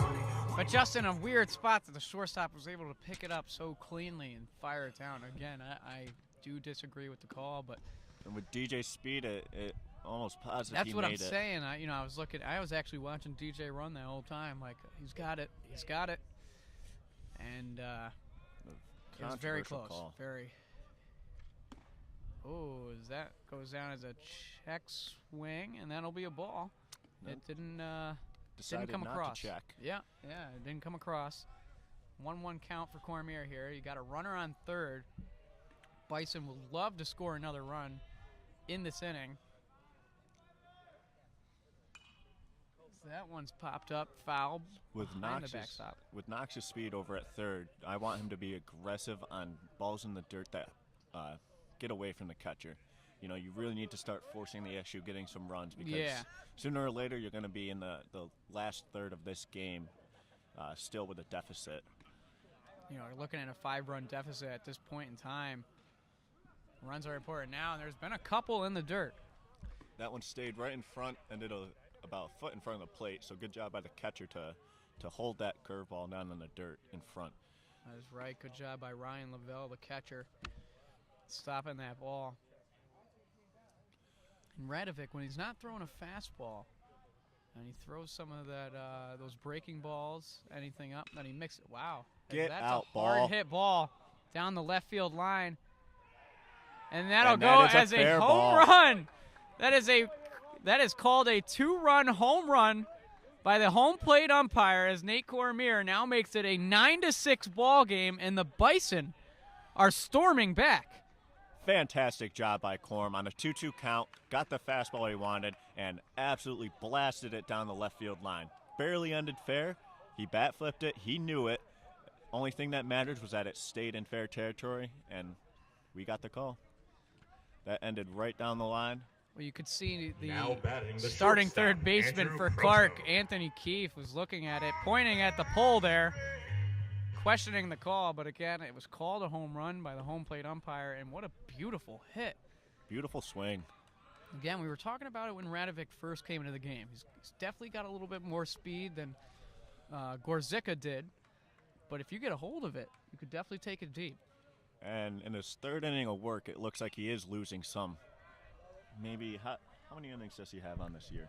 He's only pitched so far coming into this 4.1 innings. Yeah, so this likely one of his longer outings. Well, this will be his third inning if he gets through it. He's already pitched 2.2 innings so far.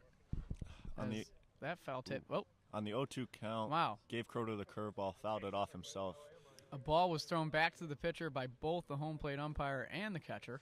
Luckily, he dodged both. Yeah, good job by Radovic getting out of the way there. Chris Radovic. Croto fouled that one off his foot, I believe. Yep. Get a little reset and get back to the 0-2 count that you got to work out of.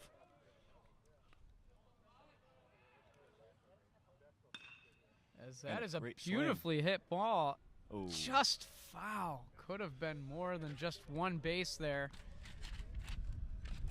As my papers are going flying here as the wind is starting to pick up. Like you said, it's never too warm here on the hill. It's not, but I can see the sun peeking out. Maybe that'll help out a bit. Croto working back with the 0-2 count after that long foul ball. Good take on the breaking ball down in the dirt. Good job by the catcher to keep that in front with a possible swing and miss drop third. Looking at a 1-2 here. Very curious, Isaac. What was your favorite MLB team growing up? The Red Sox, and it still is. Perfect. Perfect. We will get along very well for these last 4 or 5 innings here. So that one's popped up foul. Still fighting in this count. It's a 1-2 count for Croto, able to foul a couple off. That'll be sent to the woods And to that's actually our hunter and gatherers. Pretty interesting. Yeah, exactly. Well, it's pretty interesting. You said you're from Syracuse, New York, and you're still a Red Sox fan. I love that. Yeah. A guy from New York, fan of the Sox. Nothing better. Influence from the family, gotta say. Hey, good family. Yeah. You come from a good family. Off to a so-so start this year. Yes, exactly. It's you win one, you lose one. But that's been the same for every team in the AL East. So. Yep. Still looking at a 1-2 count here, 2 outs. Croto working. So that is going to be another foul tip. Ooh. Oh. Did that hit a tree and bounce back? Yeah. Wow, as that one was fouled back behind us, hit a tree, and honestly almost hit Isaac here in the booth. I heard that tree hit. I had to look back right away to see if it was coming from my head. And That's another foul tip. And that one's going to go behind us again. So Croto really battling. This has to be a 7-8 pitch at bat so far. Yeah, I was counting them up in my head. I think we're either 8 or 9 right now. Wow.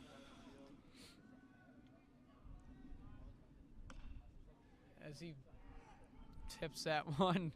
That's another breaking ball. He is really getting away from the fastball. You know what I love about your guys' team too is the life in the dugout is unmatched by not only every team in the conference but every team we have played. You guys are up at the fence there, hooting and hollering, cheering guys on, making loud noise. Yep. So, I mean, we have a very large roster, but we'll often have at least 10, 15 guys dressing that might not get into the game, but they are there to bring energy, and they usually do a good job of it. And that's awesome. That's awesome to hear, awesome to see. Just brings more excitement to the game. That one's outside. That'll bring up a 3-2 count. So following a bunch of strikes and a bunch of foul balls by Croto, you have 2 straight balls. He's now facing a full count. Both of them fastballs. We'll see what he comes back here. And like you said, he's facing the 13th, 14th. And that one, Croto taking another hit by pitch. Second of the game. And Now that is at bat, the his first 8th on baseman, the season. Luis Vargas. With 8 hit by pitches, the only person even close to him is Brad Ellis with 5. Yeah, you know, pitchers have either a problem or, you know, just a knack for hitting him. He has taken a lot of them. A lot of them in the back, too. That is very, very sure. He turns his back, and he's just so used to it. He's a tough guy. Only a sophomore, so, again, a lot of potential. Him and Johnny, 2 infielders. Both sophomores. Both sophomores. And that's a middle infield that you Now will love pitching to have for the Cougars, next number couple years. 22, Corey Gillinelli. We got a bunch of guys up and coming. Even, you know, a junior, Brad Ellis at first base, got over a 500 on base percentage. So, again, a lot of potential for the future. It's all about the now. Don't get me wrong in mid-season, but again, something to be very excited about coming up. But that'll bring up a new pitcher for Clark. I'm going to get a pronunciation check before I try to say it, but number 22 for Clark University.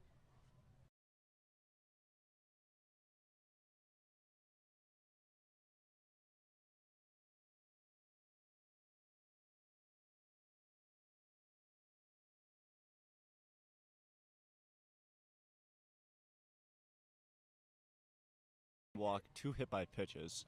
We're in the bottom of the 4th, and he's been on base applying pressure this entire game. Good job by 1-5 over there.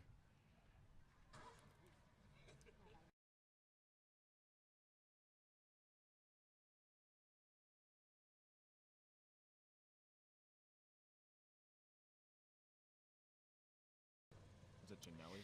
It is Gianelli is what I have been told. Number 22, Corey Gianelli, the sophomore, the utility pitcher. He's appeared in 3 games so far. This will be his 4th appearance. 2.2 innings pitched, 7 hits, 5 runs. All 5 have been earned, 2 walks and 4 strikeouts. Good enough for a 16.88 ERA. Looks like he brings some heat. So that's 2 guys out of the pen that look like they can chuck it. Now at bat, the Gianelli, first baseman being a is lefty, Luis might be a little bit Vargas. of a different look for the Bison here, but if it's straight, they will hit it. Say, look, you can f with me if you wanted to. These expensive, these is red bottoms, these is Gianelli will be facing off against number 21, starting first baseman Luis Vargas, who walked in his first at-bat, struck out in his second. Looked like something off speed to start off, down in the dirt, smothered by the catcher. Croto remains at first. The one thing you cannot do here is get picked off. You want this inning to continue with the bats. And just a great inning for the Bison. You know, Victor facing an 0-2 count, turns it into 4 straight balls, gets on base. Johnny Knox finally gets one across. That's a double down the third base line. Victor scores all the way from first, and then Nate Cormier comes up to bat and hits a moonshot out into left field, tacking on 3 runs total here in the bottom of the 4th, making it a 9-6 ball game. Great take by Lou, not expanding the zone up, because that was up, a fastball on a 2-0 count, and he saw it. So now we're looking 3-0, 2 balls in the dirt, 1 above the zone. This is definitely a take one kind of pitch. Especially with the new arm out of the pen. Yes. You know, I feel like I'm going to learn something from you today, Isaac. And I actually have. I can't say I haven't. And that'll be a walk. No need to even take, because that ball was not close. Down in the dirt Now again. batting the right fielder, Tyler Sadange. So that'll be what? Lou's second walk of the day, right? That is Lou's second walk of the day. Good job. He's 0 for 1 with 2 walks. Now we're looking at Tyler St. Ange again. Hit a barrel line drive into left center field for a single his last appearance. And he walked in his first appearance. So And that's a balk by the pitcher. Oh, maybe not. No. Looks like they were able to call time beforehand. So if I would guess correctly, with a man on second, the catcher-pitcher battery was not on the same page with signs, so he luckily called time before the pitcher balked, got out to him, talked over what they're going to call. Make sure that the Bison don't steal any signs. And that is Ryan Lavelle, number 44, the catcher for Clark, who went out to talk to number 22, Corey Gianelli, who walked Lewis his first appearance against another batter. That is another fastball in the dirt. Catcher smothers it. Croto stays at second. So 5 pitches for Lewis. All 5 have been balls. And 4 of them down in the dirt. Not Lewis. My fault. Corey Gianelli. Lewis is standing at first base for the Bison. Was able to take 4 of those balls. Yes. Just a mess up of the words there. St. Onge is facing a 1-1 count. Automatic take there, seeing the fastball in. Well, it looked like he had to take something off from warm-ups to there because that did not have the same type of explosiveness behind it. See what Stange can do here with a 1-1 count.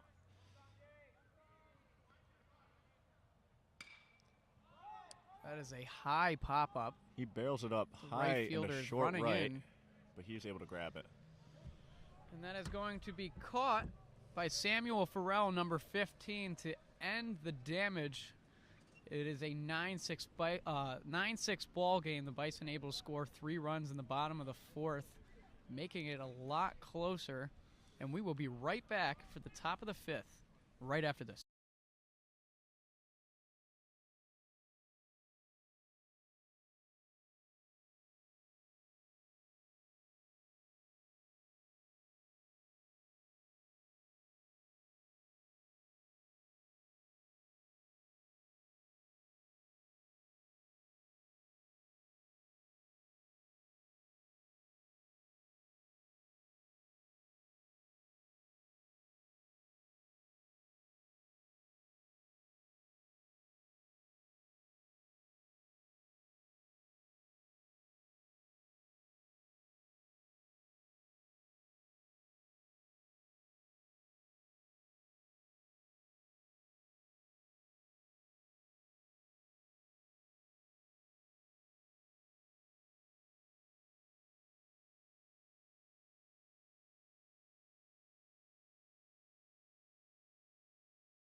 For the Bison, number 23, Kyle McCutcheon. Isaac, give me the rundown on Kyle this year.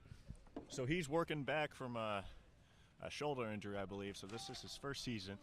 Missed his sophomore season. Pitched well in his freshman year. You were here, right? A sophomore? Yep. So he had a couple big outings, specifically an 8-inning outing in Florida to get the win for the Bison.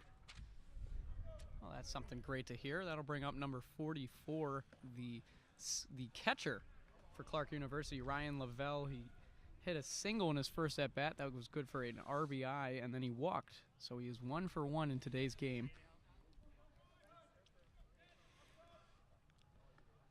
Kutch has about 4 pitches. A fastball, sometimes it runs off like a two-seam, curveball slider, and a developing changeup. Biggest thing is he was throwing mid-eights before his injury, and he's been able to get right back up there. That's great to hear, as that one goes right down the middle for a strikeout. Good A job by Kyle. backwards Now K. batting That the is a second great job baseman, by Kyle. Tyler Jones. That is what you like to see when you come out of the bullpen, is to attack the hitter. Regardless of outcome, you want to put the ball in the zone, make them move the bat, and sometimes they don't even move it. They just watch it go by. That was a great pitch. That'll bring up number 24, the starting second baseman, Tyler Jones. Tyler Jones walked in his first at-bat and then flew out to center field. That was good enough for an RBI. That was a sac fly. As he hits one out into right center, that one's going to drop in front of Victor. He's going to throw over to first. That was a close throw. Well, Now batting the Valentine center is fielder, Carter channeling his Duran. inner DJ with the back pick to first. That was pretty close. I will not lie. Trying to catch the runner off guard as he rounds first. Just a good piece of hitting, a backside gap single that landed in the right center gap. Might Jones- expect action here. Jones batting out of the 9 spot. That'll bring up the leadoff batter, Carter Doran, center fielder who had a 6-3 error, reached first in the first, struck out in his second at bat. Pops that one out. Breaking ball that got over the plate, popped over to right field into the woods.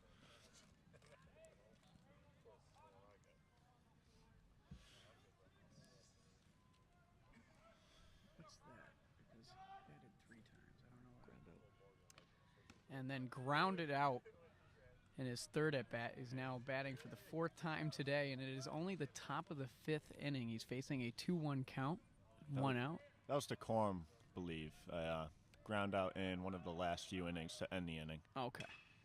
And he hits that up into the air. That one might drop as Yep. Stanley Sipkis and Victor were determining who was going to make the play there, and that will drop for a single. That'll Now move batting Tyler the left Jones to fielder, third. Ryan Caulfield. Just Would you consider that because he's standing on second.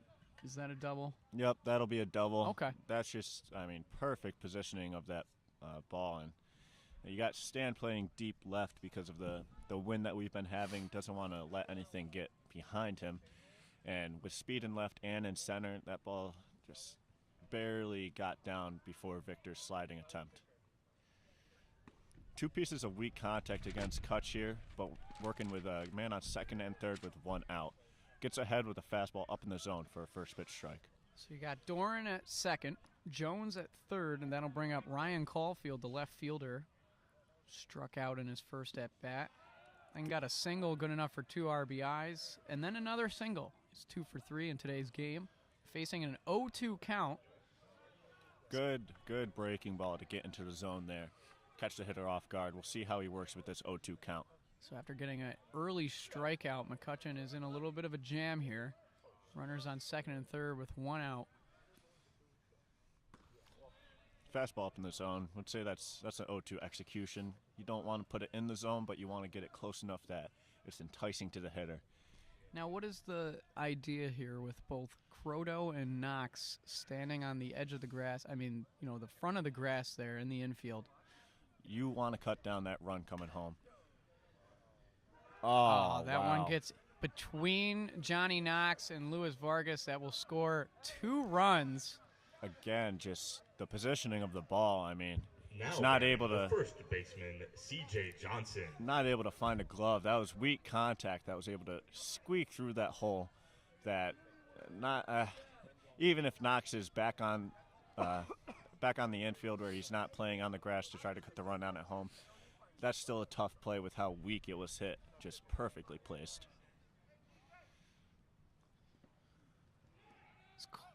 As Caulfield now has 4 RBIs in today's game, it is an 11-6 ball game, and Clark has scored in every inning thus far.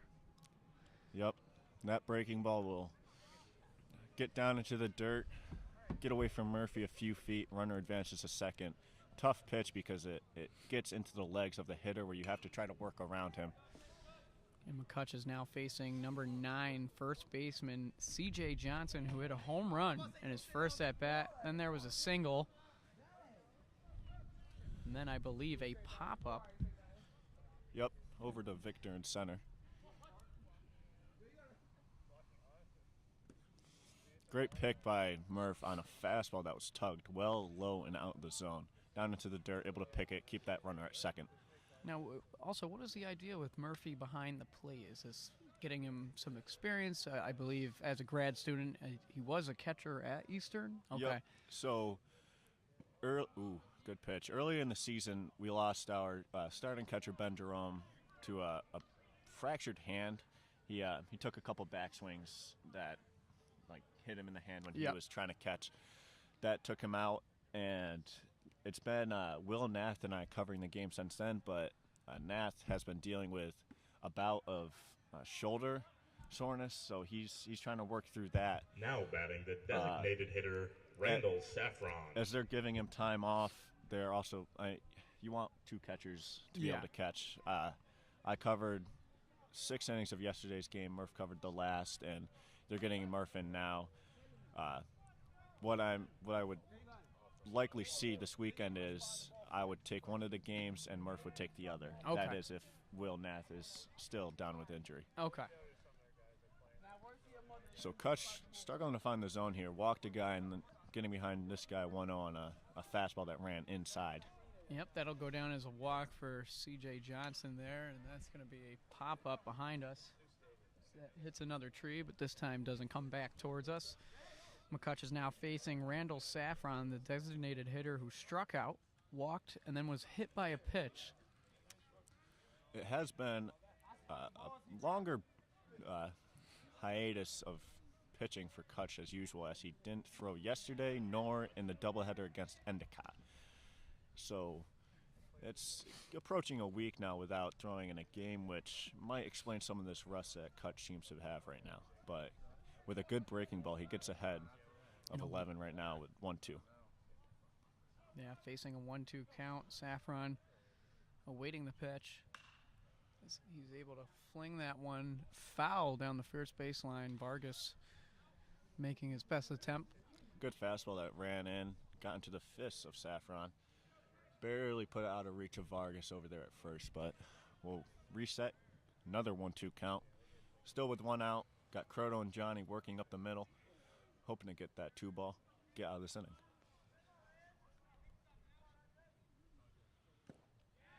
And that was a changeup. A wonderful pitch by Kutch, working down in the zone, under the bat. And as I mentioned earlier, that developing changeup is a big step for Kutch because pitching at this college level, you need a changeup to get through lineups. And right there you see why. A good hitter, close on the fastball and able to get him over top of a good changeup. That'll give us 2 outs here. Ooh. What was that? What pitch was that? That was probably a curveball, maybe a slider. Didn't look like it missed, not sure where, but it'll go nonetheless go 1-0. Like you said, that looked like a close pitch there, but it'll go down as a ball. It's a 1-0 count. Whoa. That was fired into the Nichols dugout. Wow. I heard it hit the back wall, so it looks like it missed everyone. It might have hit someone on the deflection, but wow. especially with a righty. That I mean, wow, you have to really foul that off in a perfect spot for something like that to happen. And you see one of our coaches, Kyle Bouchard, crouching down below the netting now. Another foul ball shot at the Nichols dugout, down at the other end where there's an opening to the bullpen. And that's a Samuel Farrell, number 15, the right fielder. You know, Grounded out in his first at-bat, flew out to Johnny Knox at second in his second at-bat, and then walked in his third attempt. So he is 0-2 with a walk. When you see someone way ahead like that, you're either giving them a changeup or a breaking ball. Fastball Looks like up, runners are fouled going. off. That is going to be a foul. Which Again, is, well ahead of that. That might land on the football field. Wow. and I feel like that's something good to happen because now we know runners are a little jumpy here. Yep. As a catcher, is that something you start to, you know, I mean, I would imagine you take notice. You do, and they might have been expecting a breaking ball there like I was, because with 2 outs, you're hard-pressed to make that last out at third. And, yeah, they don't go again. And that looked like a changeup. Wonderful pitch by Kutch to get out of the jam, giving up 2 runs on the weak single, but works out nonetheless with a 3-strikeout inning. Like you said, great inning. Obviously, 2 runs were able to get across there. McCutch able to get 3 strikeouts, though. It is now an 11-6 ball game. Nichols in the hole, and we will be back for the bottom of the 5th right after this.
Kevin Murphy.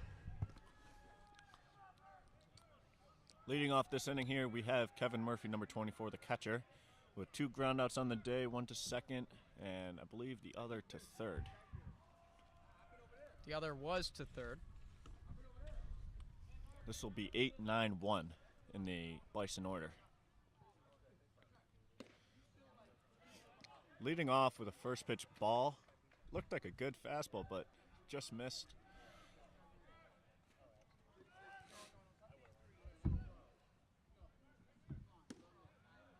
And another ball up above the zone, so Murphy with a good eye with 2 close takes. Just not quite able to get there as the pitcher. Murphy showing bunt, trying to work on with a hit. Will take a third ball, 3-0 count. And as we mentioned earlier with Murphy, he is a bunting connoisseur. Yeah. He's good at it, and he does it in the right situations. And it came along perfectly in your guys' 9th inning win against LaSalle. 3-2 game. I believe he laid down 2. I don't even know if he got it on to first in either attempt, but it was just very helpful in moving runners along. In the last one he did, he caught everyone off guard, even our coaches. Again, it's not like he's a speedster running down the first base bag. It's just knows when to lay down a bunt. He's got a good spot. You know, I remember in that LaSalle game, I think he fired one down to third base or first base, but it was in the perfect spot where a runner was able to advance. Mm-hmm. The fielder was not able to make a good play on it. as he faces now a full count, 3-2. And that was an easy take for Murphy, as that ball was well above the zone, probably Now out batting, too. the left fielder, Stanley Sipkus. So good job, way to start off the inning with a leadoff walk. Going to the 9-hitter Sipkus, 5-0, trying to work something here. Yep, Sipkus still looking for his first hit in his young varsity career. He struck out in his first attempt, flew out to center. That was a great catch by Doran earlier in the game. As Gianelli fires that one in for a strike, he's now facing an 0-1 count. Aggressive swing.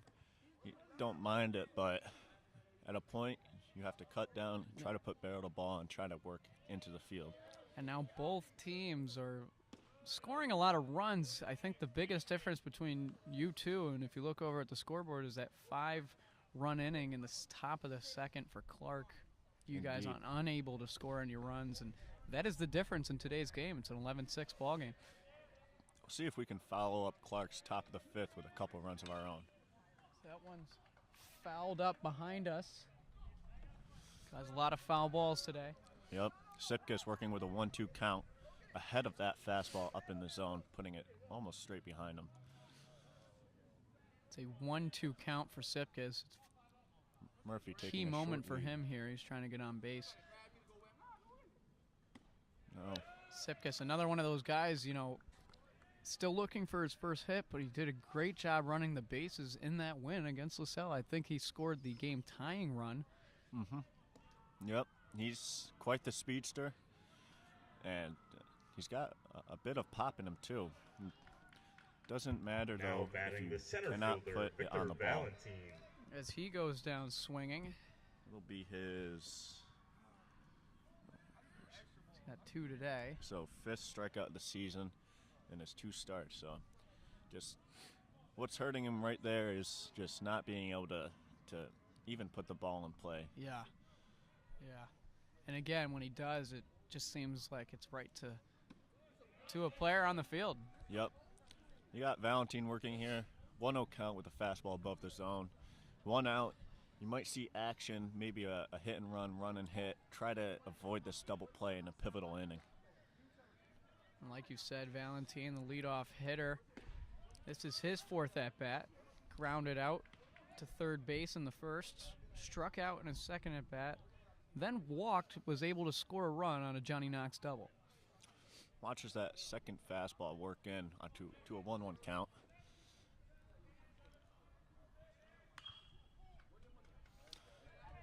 Fouls that ball off. That'll be landing in the Nichols dugout, or bullpen, I should say.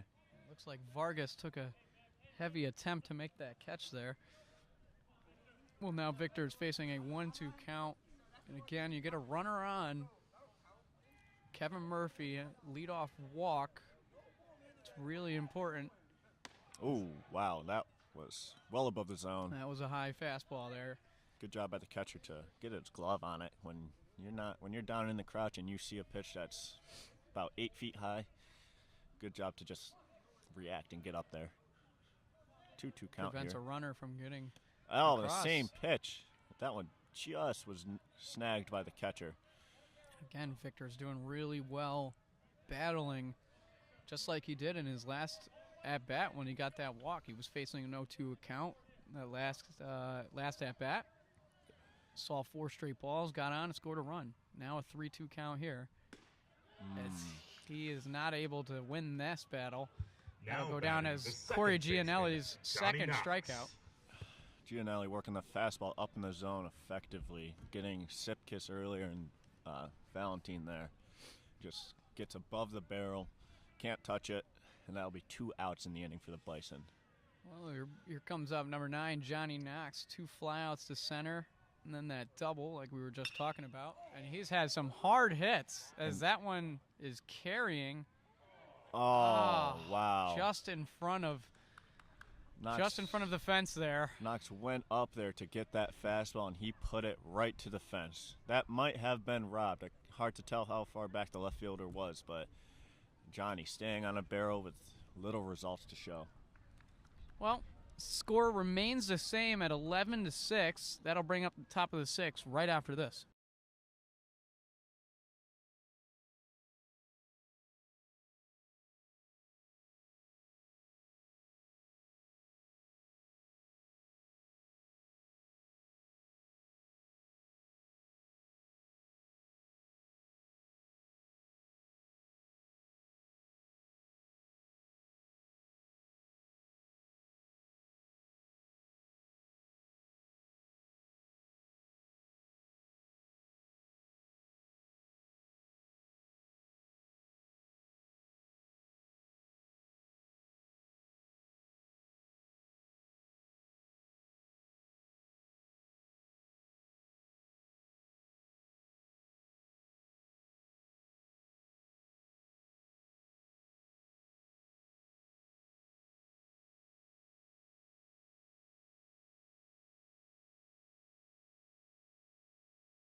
third baseman, Anthony Keefe, number 4.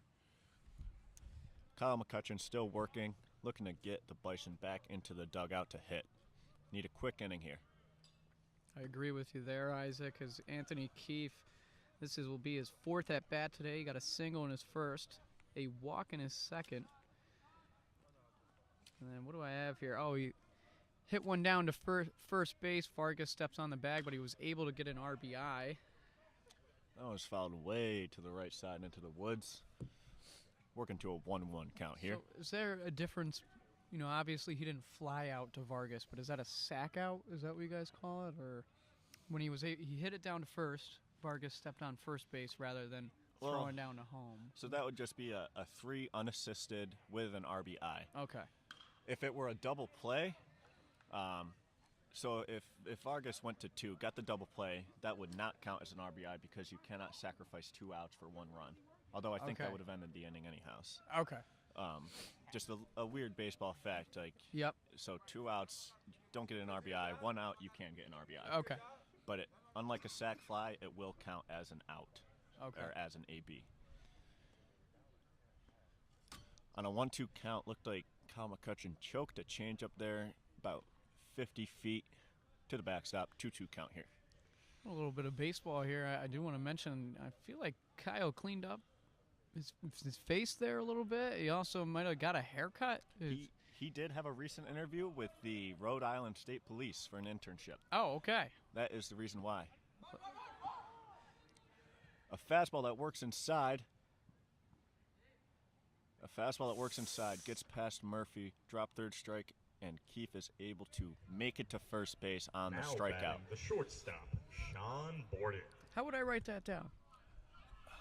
K with a first base? So I would write down K and then D3S, drop third strike. So the strikeout will be recorded for Kyle, but the out will not. It might be a pass ball on Murphy, seeing that it was a fastball that deflected off the glove. McCutcheon able to work ahead here with a fastball, get to 0-1, runner on first with no outs. That'll bring up number 43, Sean Borden. He checks over, a short throw, gets to Vargas. Vargas popped it straight up, not far enough away for Keefe to try to advance. As we've mentioned before, Vargas a little young and inexperienced at first, but able to do a good enough job on that to not let it go straight back and get far away for the runner to advance. Even though it took a weird bounce and it seemed like it was rolling away a little bit. Might not expect Keefe to run here. He's only attempted 1. He's been caught. Nevertheless, Kutch checks over again. He's just keeping him close to the bag there. Yep. Good throw there. Able to put it on the money. This Borden's facing an 0-1 count. Got the runner on first, who did strike out, and as I say that, Keefe attempts to steal, gets there on a breaking ball that looked down in the dirt that Murphy could not handle.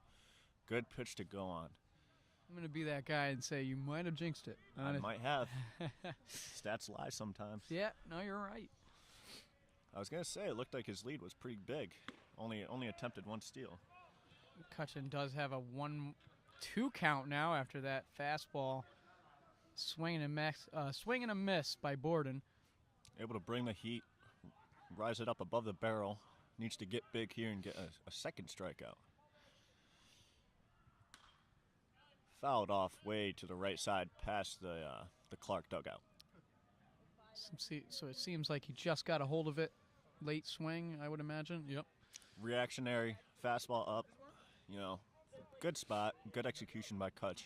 You might see a different pitch call here, maybe a breaking ball or a changeup. Something to try to get under that barrel. And that's a breaking ball that, wow, it looked like a he got beauty in the zone. right there. I agree with you. It looked like that one got across for a strike, but it is not what the umpire sees. Calling that pitch up. It's a 2-2 count now for McCutch and Sean Borden. That is barreled into right field. Tyler St. Ange settles under. Tagging from third is Keefe. The laser throw from Stange will be a little short. Not quite get there. Now batting the catcher, Ryan Lavelle. And while Keith was able to advance on that, not called a sacrifice fly, but an advancing runner, Tyler St. Ange has one of the best outfield arms on this team. He's been clocked at above 85 miles an hour with his arm. So you love the attempt from him. Pretty decent throw from deep right field. Nevertheless, we have one out with a runner on third, and Coach Mayo coming out to the mound again. Doesn't bring the infield in, so it looks like it's just a bit of a pep talk. Get Kyle to get this batter here, get the Bison back in the dugout. Well, I agree with you now, and again, it's just one of those tricky situations because you got a runner on third and only one out. You're really not looking to get in any more of a deficit than you already are. We will see the infield play in again like they did recently. He grabbed it. Again, the worst thing possible could be one of those weak hits that just gets through either the infield or gets right over the head of one of our infielders who are playing up. As that breaking ball hits in the dirt, Murphy unable to field it cleanly, and the run will get across regardless of this at bat. Good execution by McCutcheon on that. I mean, he got the swing and a miss. It was just a tough pitch to handle. Kicked off towards the Bison dugout, and Keith was able to score from third on the wild pitch. Batting for the Cougars is Ryan Lavelle, the catcher. Late on that fastball, fouling it way past the Bison dugout. Lefty swinger. It's 1 for 2 today with a RBI single, strikeout, and a walk.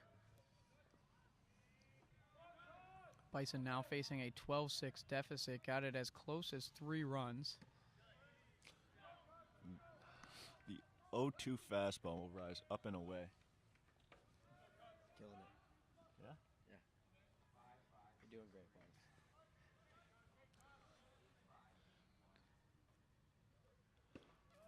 Bones. Oh, and the breaking ball, trying to backdoor it. Gets close, but doesn't quite get there. Leading to a 2-2 count here. Still 1 out for the Bison. Could be 2 on the drop third strike. Oh, fantastic pitch by Kutch, going up and in with the fastball. Just not able to get Lavelle to chase. Now it's a full count for Lavelle here, and McCutch looking to get the out, and he does. I couldn't tell. That Now looked maybe batting like the a second changeup, baseman, Tyler Jones. but whatever it was, fantastic job by McCutcheon to get that strikeout. Working with 2 outs and his second strikeout in the inning. Yeah, and again, it's just one of those things that tend to hurt you guys. And you know, if I'm just speaking honestly, is you get the strikeout to Anthony Keefe to start the inning off, but a pass Extra ball. outs. Yep, Yeah, extra outs. Extra outs. So we've given some up in the field. We've given some up at the plate. It's bane of our existence, really. I mean, and that's why you'll see lopsided losses. I Yeah. mean, this could be a like an 8-6 something game like that if we're making all these plays clean. If we're not winning, so you know it's just maturing as a team, growing up, but also just executing in the big spots. After first few pitches, we lead to a 1-2 count with 2 outs to the second baseman. Tyler Jones, number 24. This is his 4th at-bat today. He's 1 for 2 with a walk, a flyout, and a single. McCutcheon. And again, you know, not to speak on the extra outs, but, you know, that drop third strike ends up being a run. You know, you're able to, Clark able to move a guy across. McCutcheon working it back to a 3-2 count, missing with the fastball up and then down and away. I will count say here. that's been the toughest thing for Kutch this year is finishing hitters, because he's got this stuff. He's got it back. It's just getting back into pitching. And a great final strike, leaving the hitter looking at the fastball over the plate to end the inning. Tyler Jones started to run down the first base line thinking it was a ball, but that was not the call by the home plate umpire as that goes down for the third strike. It is a now a 12-6 ball game. The Bison in a 6-run deficit, looking to put some life into their team here. get some runs across here in the bottom of the 6th. Coming up next.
And here we go.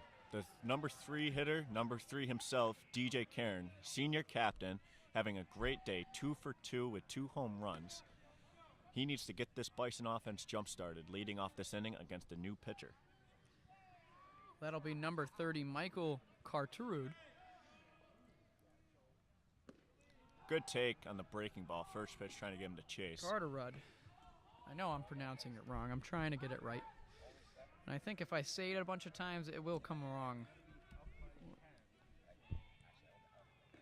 A junior with 5 appearances on the year, no starts, all out of relief. Another breaking ball that ends inside. He's got 8 innings pitched to his name. He's allowed 9 hits. Good enough for 6 runs, 6 earned runs, 2 walks, and 7 strikeouts. He has a 6.75 ERA coming into today, and he's facing off against one of the Bison's best hitters, DJ Karen, who is now facing a 3-0 count. Well, looking at his season line, it looks like he puts it in the zone, makes guys hit it, but as of now, he's going 3-0 to DJ with a fastball that rises up out of the zone for ball 3. And that's a perfect pitch to take, obviously. I wasn't sure if he would. You know, you want to give DJ that freedom, but it's the same thing as when Gianelli came in to 3-0 count coming out of the bullpen. You don't really want to go for it. Yeah, and while he watches the second one go by this time, and now that will make it a full count for DJ Karen. And like you said, DJ is having himself a game, and that looked like it was a little high, and he swung anyway. And that'll go down as a strikeout. Now batting the third baseman, Nate Cormier. His first strikeout of today's game. So well-executed fastball up in the zone. You know, you show the first 2 breaking balls. They're going to start up near your shoulders. And later in the at-bat, you look to a count where you might have that fastball again, or curveball again, I should say, and you instead put a fastball up there and get the batter to chase. So good execution. By Michael there, number 30 for Clark, as he's now pitching to number 5, Nate Cormier, the third baseman for Nichols, who in his first at-bat had a single, flew out to center field, and then had a 2-run home run in his last appearance. And that is a beautiful pitch by number 30, Michael there. Yep, takes that breaking ball. That started right about the shoulder, ended right over the plate. And that'll make it a 1-1 count.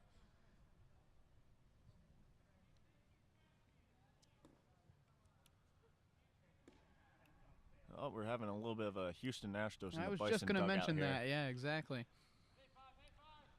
Although definitely not to get signs, as there's no way for them to do that. It looked like it was more to make some noise and get the dugout going. A breaking ball that Corn barrels up to the center field deep part, but again, center fielder tracks it down, catches that for a second out of the inning.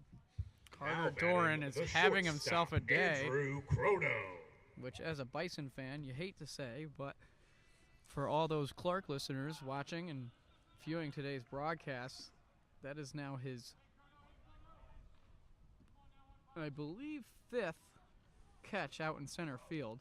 Yes. And he's making them routine. I mean, we are barreling up these baseballs, but he's getting there to everyone, playing a bit deep and tracking well. That's really hurting us, is we've hit so many, so close to the fence, just not able to. We can't get them in the gap, and we can't get them over the fence. And that's the difference in our 12-6 deficit here, is they've been able to either punch them in shallow right center, left center, center field even, and we just keep hitting them deep.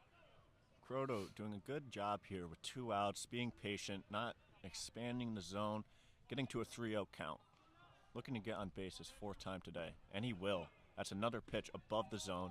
That's 2 walks and 2 hit by pitches on the day for 1-5. Batting the first baseman, Luis Vargas. So that is an 0 for 0 day and 4 at-bats. Yep, interesting line. But hey, that's going to raise the on-base percentage. And it does not matter if it is a walk or a hit. All that matters is he's standing on the first base bag. Yep. First pitch breaking ball to Vargas, ends well out of the zone in the dirt. Lavelle does a great job getting in front of it, and now I'm really starting to see that earpiece. Yep. Yes, he's done an exceptional job with these difficult dirt ball pitches. You might have seen Croto be aggressive there, but with 2 outs, you might also want to let Vargas swing. And that is a high hit ball out into left field, and again, somebody is going to be there. That is Ryan Caulfield out in left field. So some great hits by the Bison, just unable to hit it into the gap, like you said, and about 5-10 feet short. Well, that'll be the end of the 6th inning. It is now a 12-6 ball game. And we will be back for the top of the 7th in a few short moments.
Freshman Nolan Sullivan. Nolan Sullivan just making his 5th appearance. He's only appeared in 3.1 innings so far. 7 hits, 6 runs, 6 earned runs, 1 walk, and 4 strikeouts. He is a hard-throwing right-hander with a good exploding fastball and an absolute hammer of a curveball. His only issue has just been consistently putting it in the zone, leading to counts where hitters are able to sit on that fastball and hit it. Just like that, going 1-0, leaving a fastball over the plate that, just a barrel up the middle for a single. And that was a hit by number 6, the leadoff hitter and center fielder, Now Carter batting the Duran. left fielder, Ryan Caulfield. Having himself a day defensively Doran, and excuse me. offensively. Because I keep hearing the guy announcing it. He's saying Duran, but I remember talking to him and he said it's Doran. So.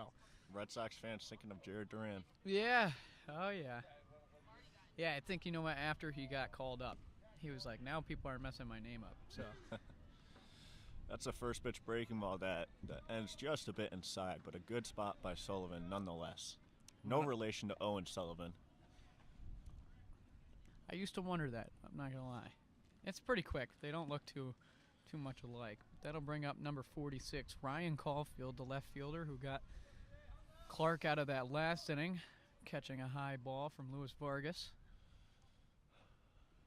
Now facing a 2-0 count. And I'll tell you what, Isaac, it is getting colder by the minute. And that's another little pop-up. Is Victor able to get there? And again, we talked about this last inning not too long ago. They're just able to get it right into the spot where we're not. CJ Johnson. At some point, I wonder if they might shift the outfielders because, I mean, besides the three hitter CJ Johnson, it's been a lot of shorter fly balls.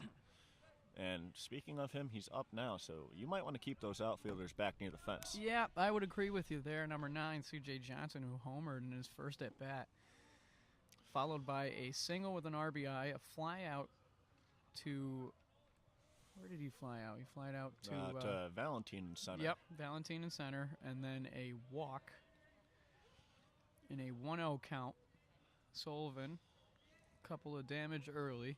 3 2 straight runners. hitters he's gotten behind. Knox calling for a back pick at second of Doran, sorry, making the same mistake. But Sullivan, he is another one of these freshmen, much like Sean Ryan and Ben Weber, that just have enormous potential, along with Pat Doyle too. That's a curveball that gets down into the dirt. That's 2 in a row. Started Johnson off with a curveball that ended inside. Working into what may be a fastball count, so we'll see if C.J. Johnson is looking for it and is sitting on it. Well, I keep thinking about it. Talk about loud outs. You guys have a lot of them.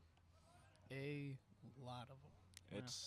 It's frustrating to see, I'm going to be honest. Yeah. And I'm sorry to say it, but I'm like, I was talking to Mayo earlier this week, and he felt that was very similar in your guys' doubleheader against Endicott. Not able to get a couple of guys on, but a lot of times just hitting it right to him. Indeed, was a fastball in that 2-0 count, but it dipped down below the zone, leading to a 3-0 count to the 3 hitter. No outs, man on first and second. Sullivan looking at potentially getting and he avoids it for a pitch. It's now a 3-1 count, but Sullivan facing a bases-loaded situation if he doesn't throw a strike. Again, we'll not be surprised to see another fastball. Yep. And that one doesn't hit the zone. That was close, it looked like, but couldn't quite get there. And the bases are now loaded. Designated hitter Randall Saffron. And if you didn't hear it then, that'll bring up the designated hitter, number 11, Randall Saffron, who is 0 for 2 today with 2 strikeouts and 2 walks. He was hit by a pitch. So swing at a fastball there. That'll bring up an 0-1 count. Good work by number 38, Sullivan. Getting ahead of this hitter. That's all it takes. Get ahead of guys and you can throw what you want. But it's a tough game when you can't get ahead. And there you go. Throws a good breaking ball to get that second strike. And that's the hammer curve that Sullivan has. Overhand, 12-6 action, really powerful.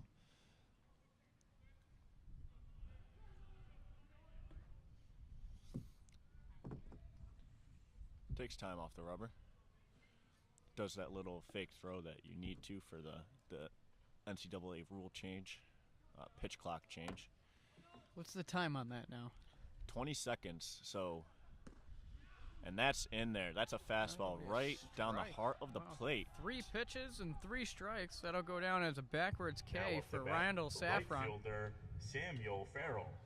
So, if you are set on the rubber, you have 20 seconds to in between pitches.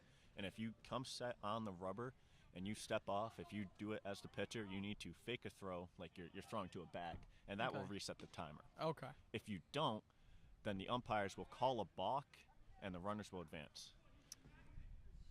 And that curveball, first pitch curveball, will stay inside and catch number Now 15 batting the third baseman, for a hit by Samuel pitch. Farrell.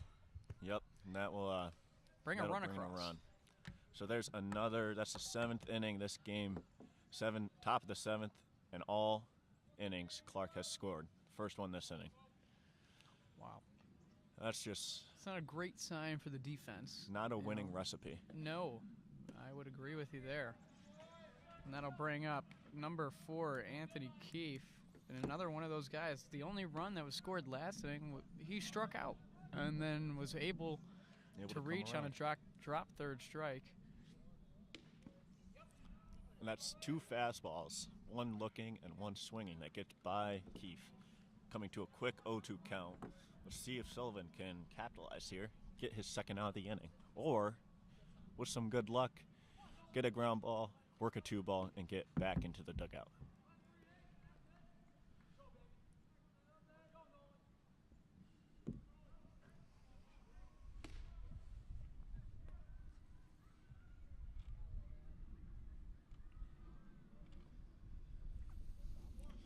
Sullivan steps off, takes a reset, looks in for his sign. And the pitch, a fastball that explodes up and in. Good execution on it, where you want that ball. Brings up a 1-2 count. Still 1 out with the bases loaded for Sullivan here. Nolan, not Owen.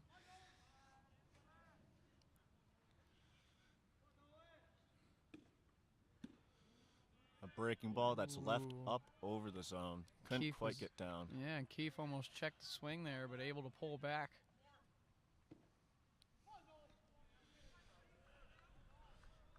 A little bit of chatter from both dugouts cheering on the respective players. As That that is fast. a rope, and again, it is going to drop in between left field and center field.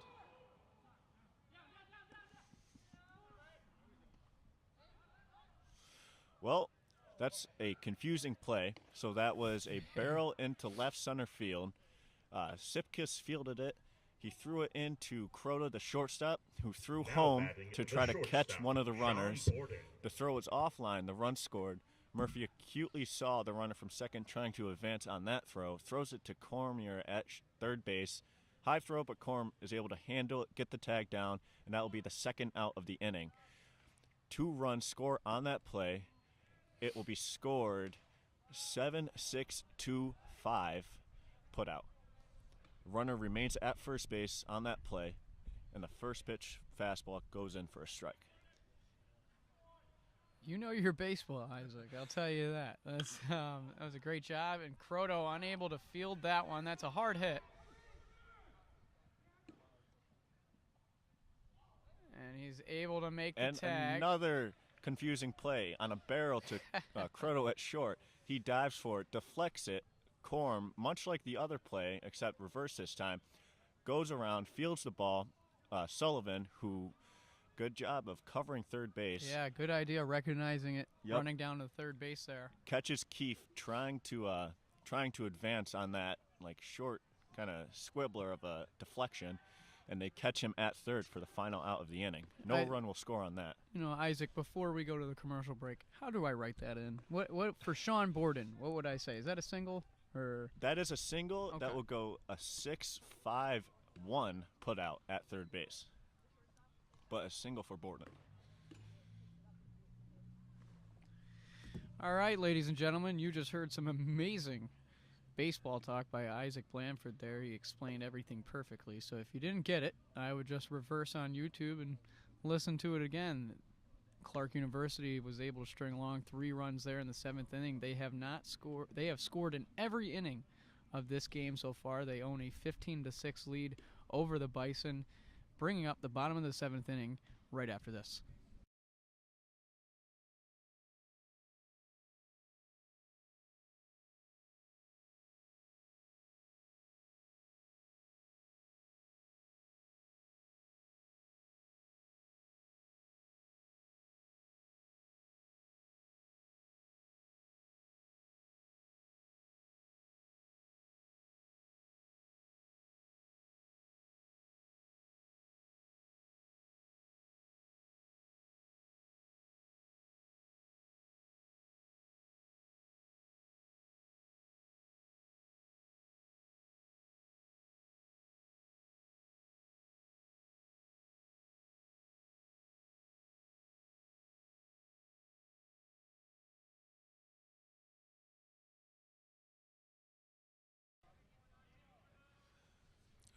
Leading off the inning will be the right fielder, number 49, Tyler St. Ange. This will be 7, 8, 9 in the Bison order, with Murphy and Sipkiss following. On the first pitch, a hard ground ball to short. He will be thrown out there at first base. St. Ange, one pitch, one swing. Now batting the catcher, Kevin Murphy. You don't mind the aggressiveness. Not at all. It was a barrel, but just not able to find a hole, not able to get it up into the air at all. So turns out to a quick 6-3. And you're looking for Murphy to take a pitch here. You want to get this pitcher working. Yeah, So you're right. That'll bring up the catcher, Kevin Murphy, number 24. he will take that first pitch fastball down to the bottom of the zone, close to his knees. 0 Strike for one. 2 in today's game with a walk. And like you said, facing an 0-1 count. As he swings at that next pitch, that's going to be fouled off behind first base. Again, another fastball. So now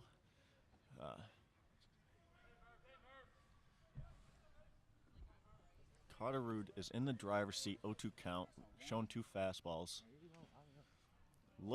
I couldn't tell if that was a fastball or some type of changeup, but Murphy able just to tip it. Yep, at least he got a piece of it. Lavelle unable to grab it, and that'll keep the bat alive here for Murphy. 0-2 count, 1 out. Still in the driver's seat, Carterud is. And there's that breaking ball. Out of the zone, Murphy does not chase, brings it to a 1-2 count. It's going to be a long battle to take advantage of this AB from Murphy, but you hope he can.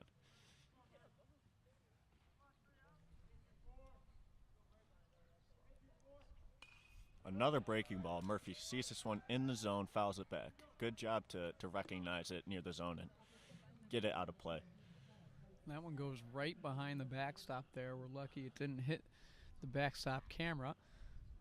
Again, not too close, but some of those low ones that go right. And that's a great rip by Kevin Murphy, and that's going to drop for a single out in left field. Thank goodness, right? That's a barrel by a Bison hitter that Now does batting not find a the glove. left fielder, Stanley Sipkiss. How do you even tell a guy, like, hit it lighter? You know what I mean? Because that's exactly what Clark has been able to do, is hit these loopy, I don't want to say, like, dimpy, but, not very strong hits. And they're just dropping. Yep. Able to drop in the spots that you want. So I got to imagine none of the guys on Clark care.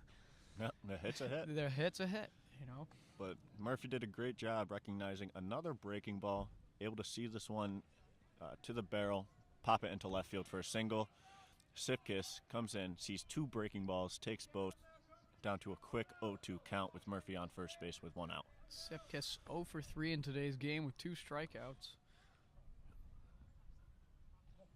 Still looking for that first hit. He doesn't swing. Good job. See if they check that swing. He does not go. Field umpire confirms it.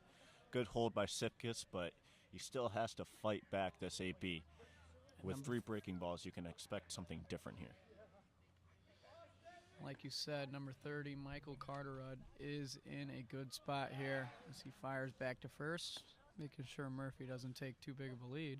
Murphy might be joking about that one because, as mentioned earlier, not the quickest guy, and all day he's been taking short leads. And there is that fastball up in the zone. That goes right by our camera. Yeah, we were just talking about it, and we are lucky. I'm going to stop talking about it. Yeah, our camera operator got a great view of that one. I'm sure all you at home or watching at home did too.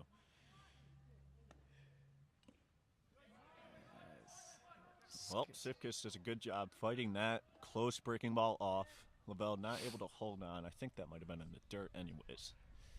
Still a 1-2 count. Again, he was chasing on that one there. But again, it's a good thing he was able to get a piece of it. Keeps the bat alive. Yep.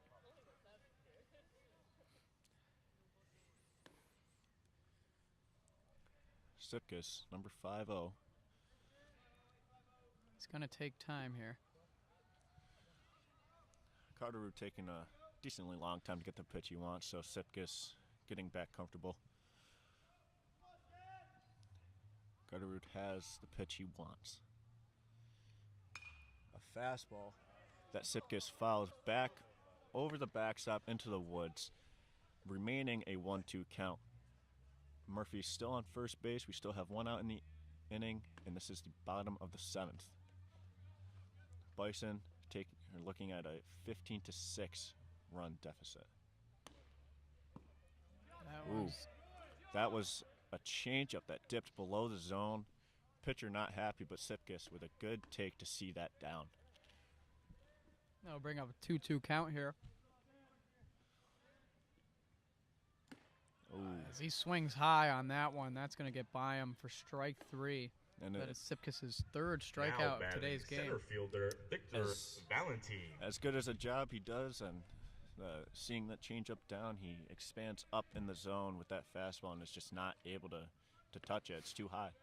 It's up near his eyes, and pitcher doing a good job executing what he wants. And after a 3-run bottom of the 4th inning, the Bison are now facing a potential 3 straight innings with no runs. And like we've said, Clark has scored in every inning this game so far. You need Victor Valentin, leadoff hitter, to really keep this inning going and get it to the middle of the order. And like you said, Victor up to bat. This is his 5th appearance today. He is 0 for 3 with 2 strikeouts and a walk, which turned into a run. Look at that. It looked like a changeup that ran up and out of the zone to a 1-1 count. A breaking ball he watches in. That was a good ball. I will say that. I mean, it might have looked a little low, but Victor, yeah, he saw it in. Not a lot of movement too. I yeah, will say that was a good pitch. Looks like this guy's bread and butter. Brings up a 1-2 count. Calling time. Get a reset. Adjust your gloves. Adjust your glasses. Let's have an AB, Victor. Come on. Murphy still remaining at first. A changeup gets by Lavelle. And if anybody's going to make it, it's going to be Victor. One of the speedsters on this roster like we've talked in the past. Now batting the 2nd baseman, Johnny Knox. And that's a drop third strike for both teams now. That was a changeup down in the dirt that got by Lavelle, squirted to the 3rd base dugout, to the Bison dugout, and Victor able to get to first. So you'll take that break. And even though Victor is on first base, it doesn't look like Coach Matt Johnson is happy that he swung at that last pitch. As we are getting even closer to that camera there, just with every waning moment. Might have to drop it down just a little bit. Either after this inning or next game. We'll be sure to do that. Knox looks at a breaking ball to get over the plate for a 2nd strike. He's now facing an 0-2 count. Carterud is doing a great job getting ahead of batters and getting to 0-2. I think that is, his 4th batter now? Did Murphy get to 0-2 too? Murphy I can't. did. I believe he did. And again, that's another foul ball. But I believe Murphy might have. He was able to get on base, obviously, with his hit. He's standing on 2nd base as we speak.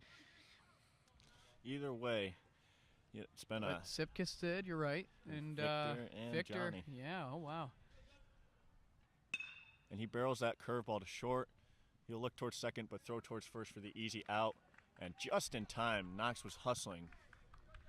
And at the bottom of the 7th, heading into the top of the 8th, Clark University holds a 15-6 lead, and we will be right back for the top of the 8th after this.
Ryan Lavelle. Well, as we get into the top of the 8th, I won't lie, the Bison look a bit dilapidated in the dugout and on the field. You know, I would agree with you. after a tough game against Western New England, it's not been a great showing against Clark University in this home game 2 days in a row. An out-of-conference team, obviously they play in the new MAC, play some tough competition, and early on it looked like we were going to battle with them. Obviously, get to the top of the second, they score 5 runs. They've scored in every inning so far. So the new pitcher, Clark Churchill, is just looking for a clean inning. That is what the Bison need. Get a little bit of hope, a little bit of life, get the offense moving, but it starts here. And a quick rundown on Churchill. He's a lot like graduate pitcher Justin Hurley in that he relies on his movement, his stuff, and his pitching prowess to get guys out and get through. Now batting And the he has a second good start baseman, there, Seneca Hillock striking out the Monstein. leadoff hitter, the catcher That's Lavelle. Exactly what he did. You know, obviously Ryan Lavelle, that was his, what are we at now? That's his 5th at-bat, 3 straight strikeouts. He had a backwards K and then 2 Ks. And then Clark, he is one of the most confident guys you will meet, and that is what you need as a college pitcher. You can't go out there go out there not confident. I think the confidence starts with the glasses. You know, he wears the shades. Even on a shady day like today, you know, no sun at this point. It's starting to get a little later in the day. You know, early in the season, I asked him why he wore glasses and didn't decide to get contacts, as I'm one that has glasses, wears contacts in games. I believe Kevin Murphy is one too. And his response was that he liked it because of the intimidation factor. Yeah. So you got to leave it at that. Well, it reminds me a little bit of Charlie Sheen in Major League, if you've ever seen the movie. Great movie. Yep, great I can movie. see it. You know, walks out with the glasses on, looks like he's all business. Maybe he doesn't throw as fast. But as he still Charlie gets Sheen. it by guys. Yeah, right. That's 2 straight strikeouts for Churchill. And Now at bat, the center fielder, Coach Carter Mayo has to be Duran. very excited about that. See 2 quick outs. That'll be a strikeout for, who's that, number 12 coming into play. He's taking number 24, Tyler Jones' spot. That'll be, I believe, his first at-bat this season. We will find that out real quick. And a ground ball over to first, but gets foul. Lou did a great job over there, diving for that ball, securing it. It just squeaked right to the right of the first base bag. Foul ball, leading to a 1-1 count. That 1-1 count is for number 6, center fielder Carter Doran. And I should have mentioned earlier, but Churchill is also one of these freshmen that has just a very high ceiling and great potential. If he can keep developing his stuff and keep growing as a player and a person, you'd like to see him remain on this staff in future years. He falls behind Doran 3-1. A couple breaking balls that go outside. And a fastball that he tugs outside to walk that the center fielder Durant. Now batting the left fielder, Ryan Caulfield. That'll bring up left fielder number 46, Ryan Caulfield, who's had himself quite a day with 4 straight singles. He has 4 RBIs. He batting started off with a check swing The strikeout, pinch hitter, but since number that. 18, Heath Cockburn. But it won't be Caulfield. It will be a pinch hitter. Heath Cockburn. We can't find him on our scouting reports here. It seems like a lot of guys are starting to get their first opportunities. Heath Cockburn, a sophomore from Durham, Maine. Church will go 1-0 to him, however. This season, this will be his 8th at-bat this season. He has 2 hits, 1 strikeout, and he's batting .286. Works his sinker in there for a strike. Low in the zone. You have Doran at first. Likely won't go with a 9-run lead. You never know. Could be an aggressive take. You never, like you said. Oh. And that one's almost caught by Luis Vargas as that goes foul down the first baseline. Twice this inning, he's made a couple of diving motions to stop a ball.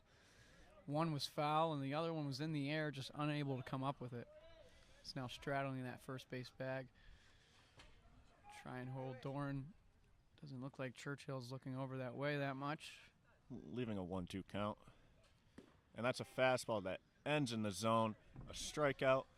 And that'll be, ladies and gentlemen, that is the first inning today that the Bison have been able to stop the Clark University Cougars, from scoring a run. The score remains the same at 15-6 as we head to the bottom of the 8th inning right after this.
Nichols is down 15-6. Good news is you have DJ Karen, the 3-hitter, leading off. He's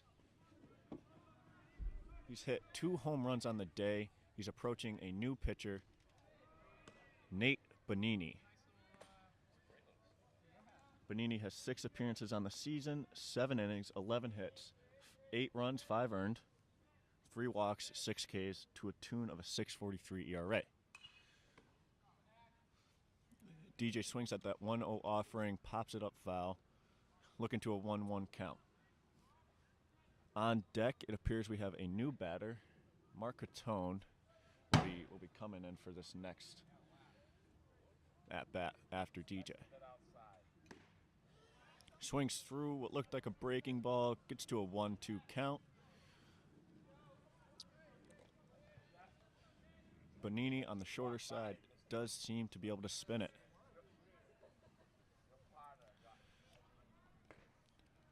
The 1-2 offering, a breaking ball that Karen fouls back into the woods, pretty far back. Sees another breaking ball, fouls it away, looking to get the pitch that he wants, put it in play, hopefully get the Bison rolling in this bottom of the 8th. Their offense needs to start moving if they want any chance. Again, a breaking ball. This one popped in the infield. The second baseman will run over, gather it.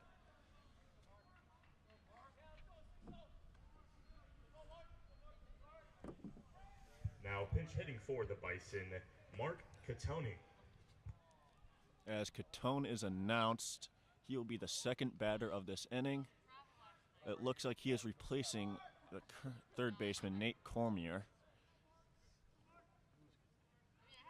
Corm was having a good day, but you do want to see some fresh ABs, get some guys some work. He'll take that 0-0 offering down, looked like a fastball below the zone. Hate to say it, but in these types of blowout situations, you sometimes want to get your regulars off the field, get them to rest, and get other guys some opportunities. Fastball up in the zone, works through the zone. Catone takes it, Gets to a 1-1 count. See if he can be aggressive here, get on base, start something for the Bison.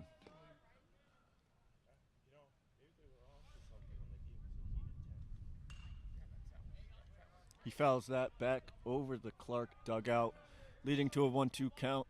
And as we saw with Karen's at bat, we'll see if Bonini spins some here.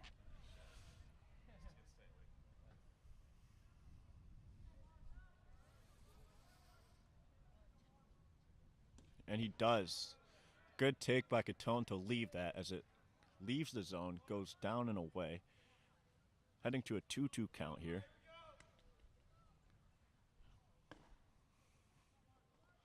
Catone, a freshman, primarily plays third. Takes that fastball up and in. Good offering from Bonini. Just got out of the zone at the last minute. Catone was able to leave that, take it.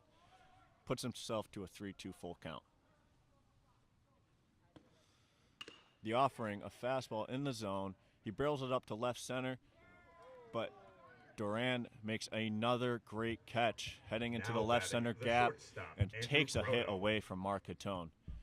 Just a fantastic job by him today. That's, I believe, his 6th catch, and that was most likely his most difficult catch there was. Great job ranging over. Makes the kind of rolling catch as he lunges out for that final step and grab. Coming up to bat will be the shortstop, Andrew Croto. He takes a first pitch slider over the zone for a strike. He is 0 for 0 on the day with 2 walks and 2 hit by pitches.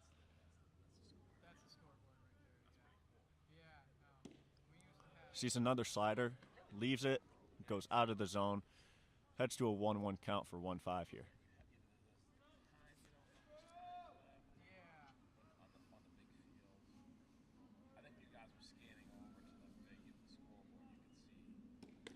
And another slider by Bonini. That one stays in the zone. You don't necessarily want that if you're Croto, but it is a good pitch by the pitcher Bonini. Heading to a 1-2 count with 2 outs in this bottom of the 8th. Again, another slider. That one is fouled back into the woods. Croto has to fight for this AB here.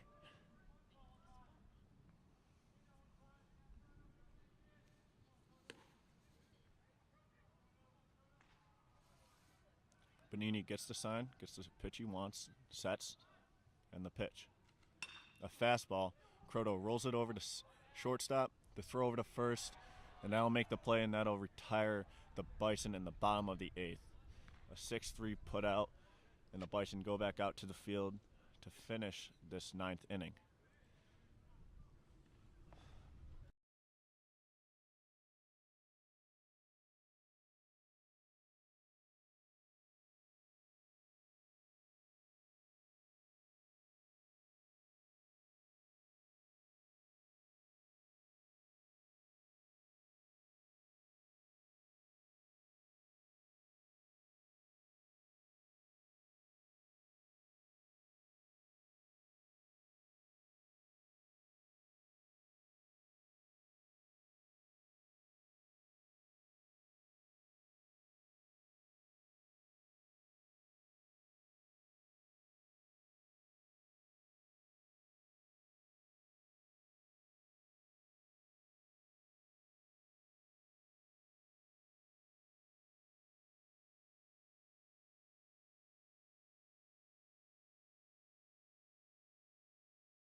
Now pitching for the Bison, number 34, Ben Wander. Seems to be his first appearance this season. It's good for him to get this playing time in a 15-6 deficit for the Bison as he faces off versus number 9, C.J. Johnson, the first baseman. who has popped one up to left field. And Stanley Sipkus is there to make the grab. Fires over to Croto. Croto to Knox. And we're going to go around the infield here. The designated hitter, Randall Saffron.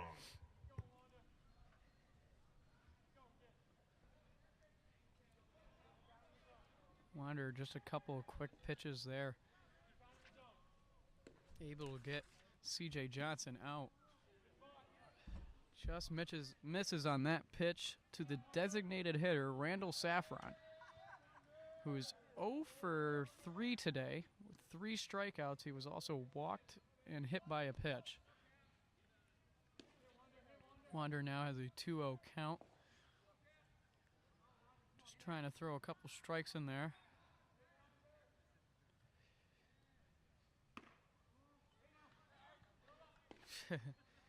As Wander does a little bit of a motion trying and make the ball move a little bit. It's now a 3-0 count to Saffron here. Fires that one in there for a strike.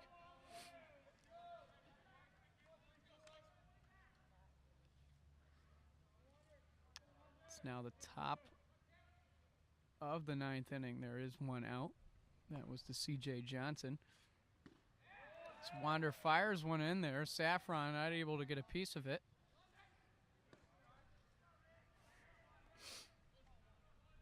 Wander could be looking for his first career strikeout here for the Bison.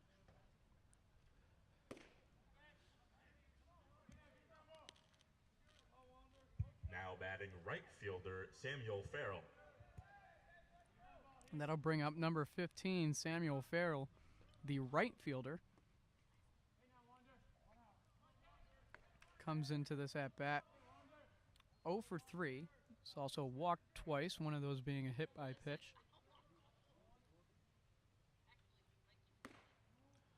That one's a little high for a ball.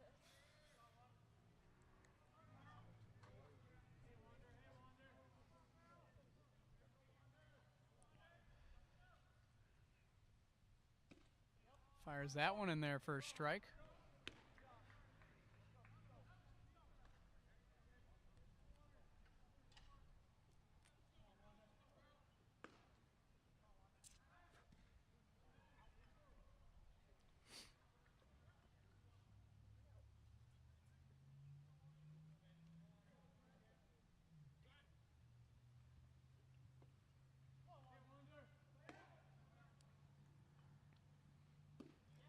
Fires that one in for a strike as well. It's now a 1-2 count.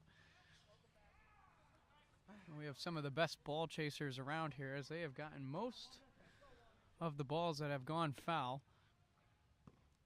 Wander throws that one in there. It's now a 2-2 count.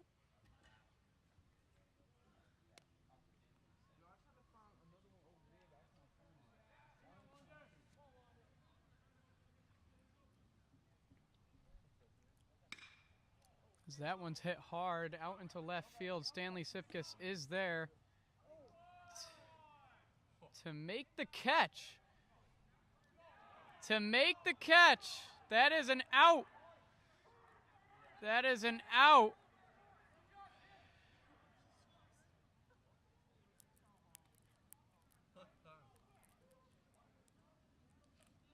Stanley Sipkus has made the catch,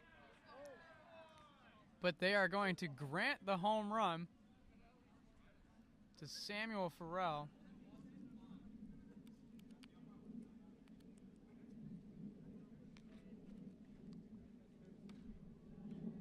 It is now a 17-6 ball game. Now batting the third baseman, Anthony Keith.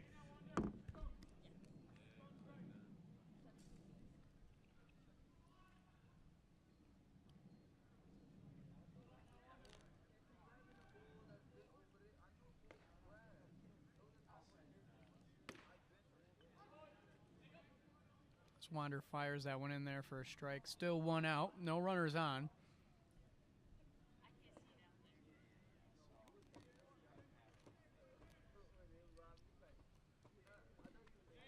That was a beautiful pitch in there for a strike. Now batting number 4, Anthony Keefe, by the way, facing an 0-2 count.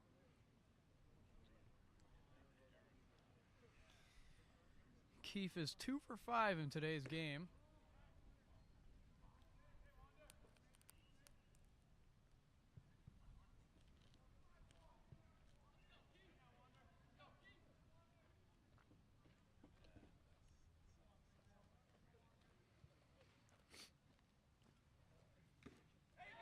And Wander has now gotten his first strikeout, his young career.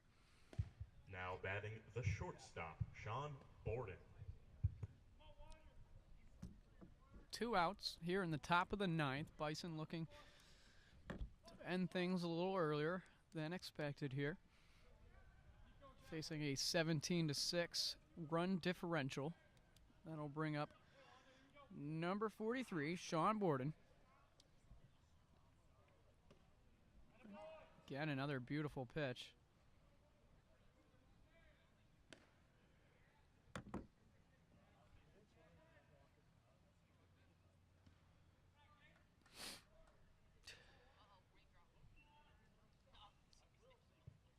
But you could hear the excitement from the dugout.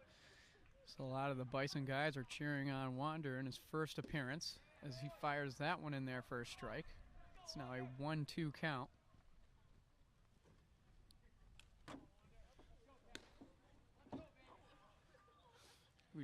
Were you able to see everything that's happened so far this inning? Nope, I could only hear about it. Okay, so Wander gets a quick out to C.J. Johnson, followed by a walk to Randall Saffron. Then a very controversial home run by number 15, Samuel Farrell, as Sipkus caught it out in center field. Now that's going to be a high pop-up. Vargas is underneath it, and that is going to end the inning. 2 runs were tacked on by the Cougars as Wander proudly walks off, and his teammates are very happy for him. Nichols will now be up to bat in the bottom of the 9th inning. 11-run differential. Is magic possible? We'll find out right after this.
So we'll be starting the bottom of the 9th. We do have a new pitcher for Clark, Jose Mencia. He has 2 appearances on the year. He's a junior. 2 innings, 3 hits, 3 unearned runs, 3 walks, and 1 strikeout. He will be facing a trio of pinch hitters for the Bison, starting out with the normal catcher, Will Nath, 28. The young freshman from Texas. He has come onto the scene, and he's been a great addition to this Bison offense and defense.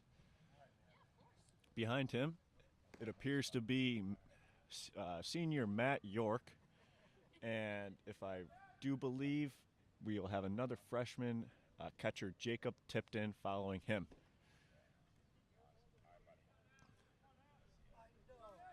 So, Pinch hitting for the Bison, number 28, William Nath.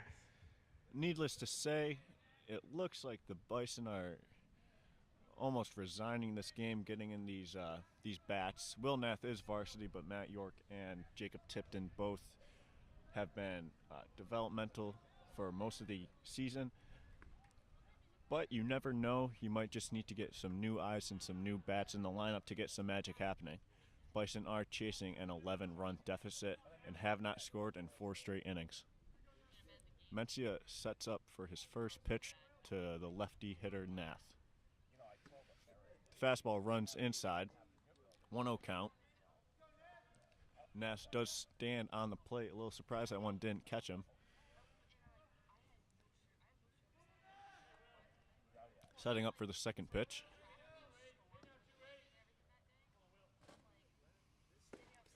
Watches a fastball paint the black on the outside. Good pitch by Mencia to work back to a 1-1 count.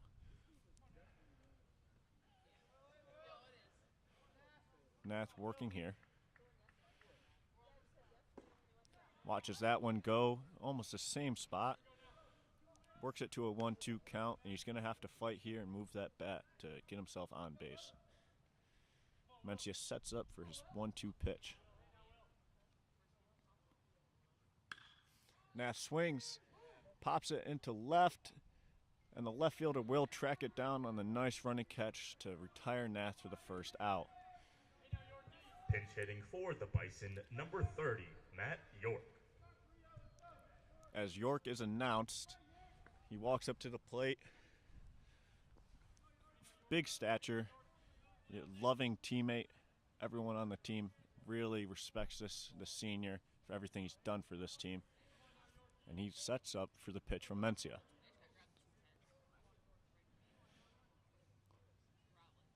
Watches that fastball go up and out for a 1-0 count. Biggest thing here is be on time for the fastball and see yours.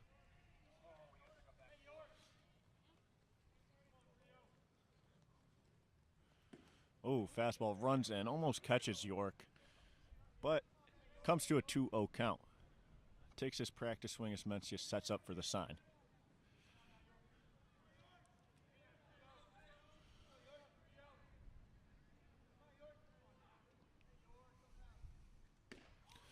Takes a mean hack at a fastball up in the zone, swings and misses though, brings it to a 2-1 count. Prior to this, York only has 1 AB on this season on the varsity squad. He got out, hit into the field for an out. See what he does here. Hits a hard ground ball to the shortstop, fields it clean, throws a high throw to the first baseman over there, but fields it cleanly, 6-3 for the putout. That's 2. Now pinch hitting for the Bison, number 40, Jacob Tipton. As Jacob Tipton is announced, tell you a bit about him. He is, as walk-ons usually are, amazing team guys. He's the lead catcher for the developmental squad, and you may never know, but he can work himself into the varsity lineup because his bat has some pop in it. Swinging from the right side, he swings at the first offering a fastball, fouls it off past the Clark dugout. Sets up for the second pitch. Mencia sets and is ready. A fastball. Tipton's on it, but fouls it straight back. Quickly 0-2, wants to work here, get on base.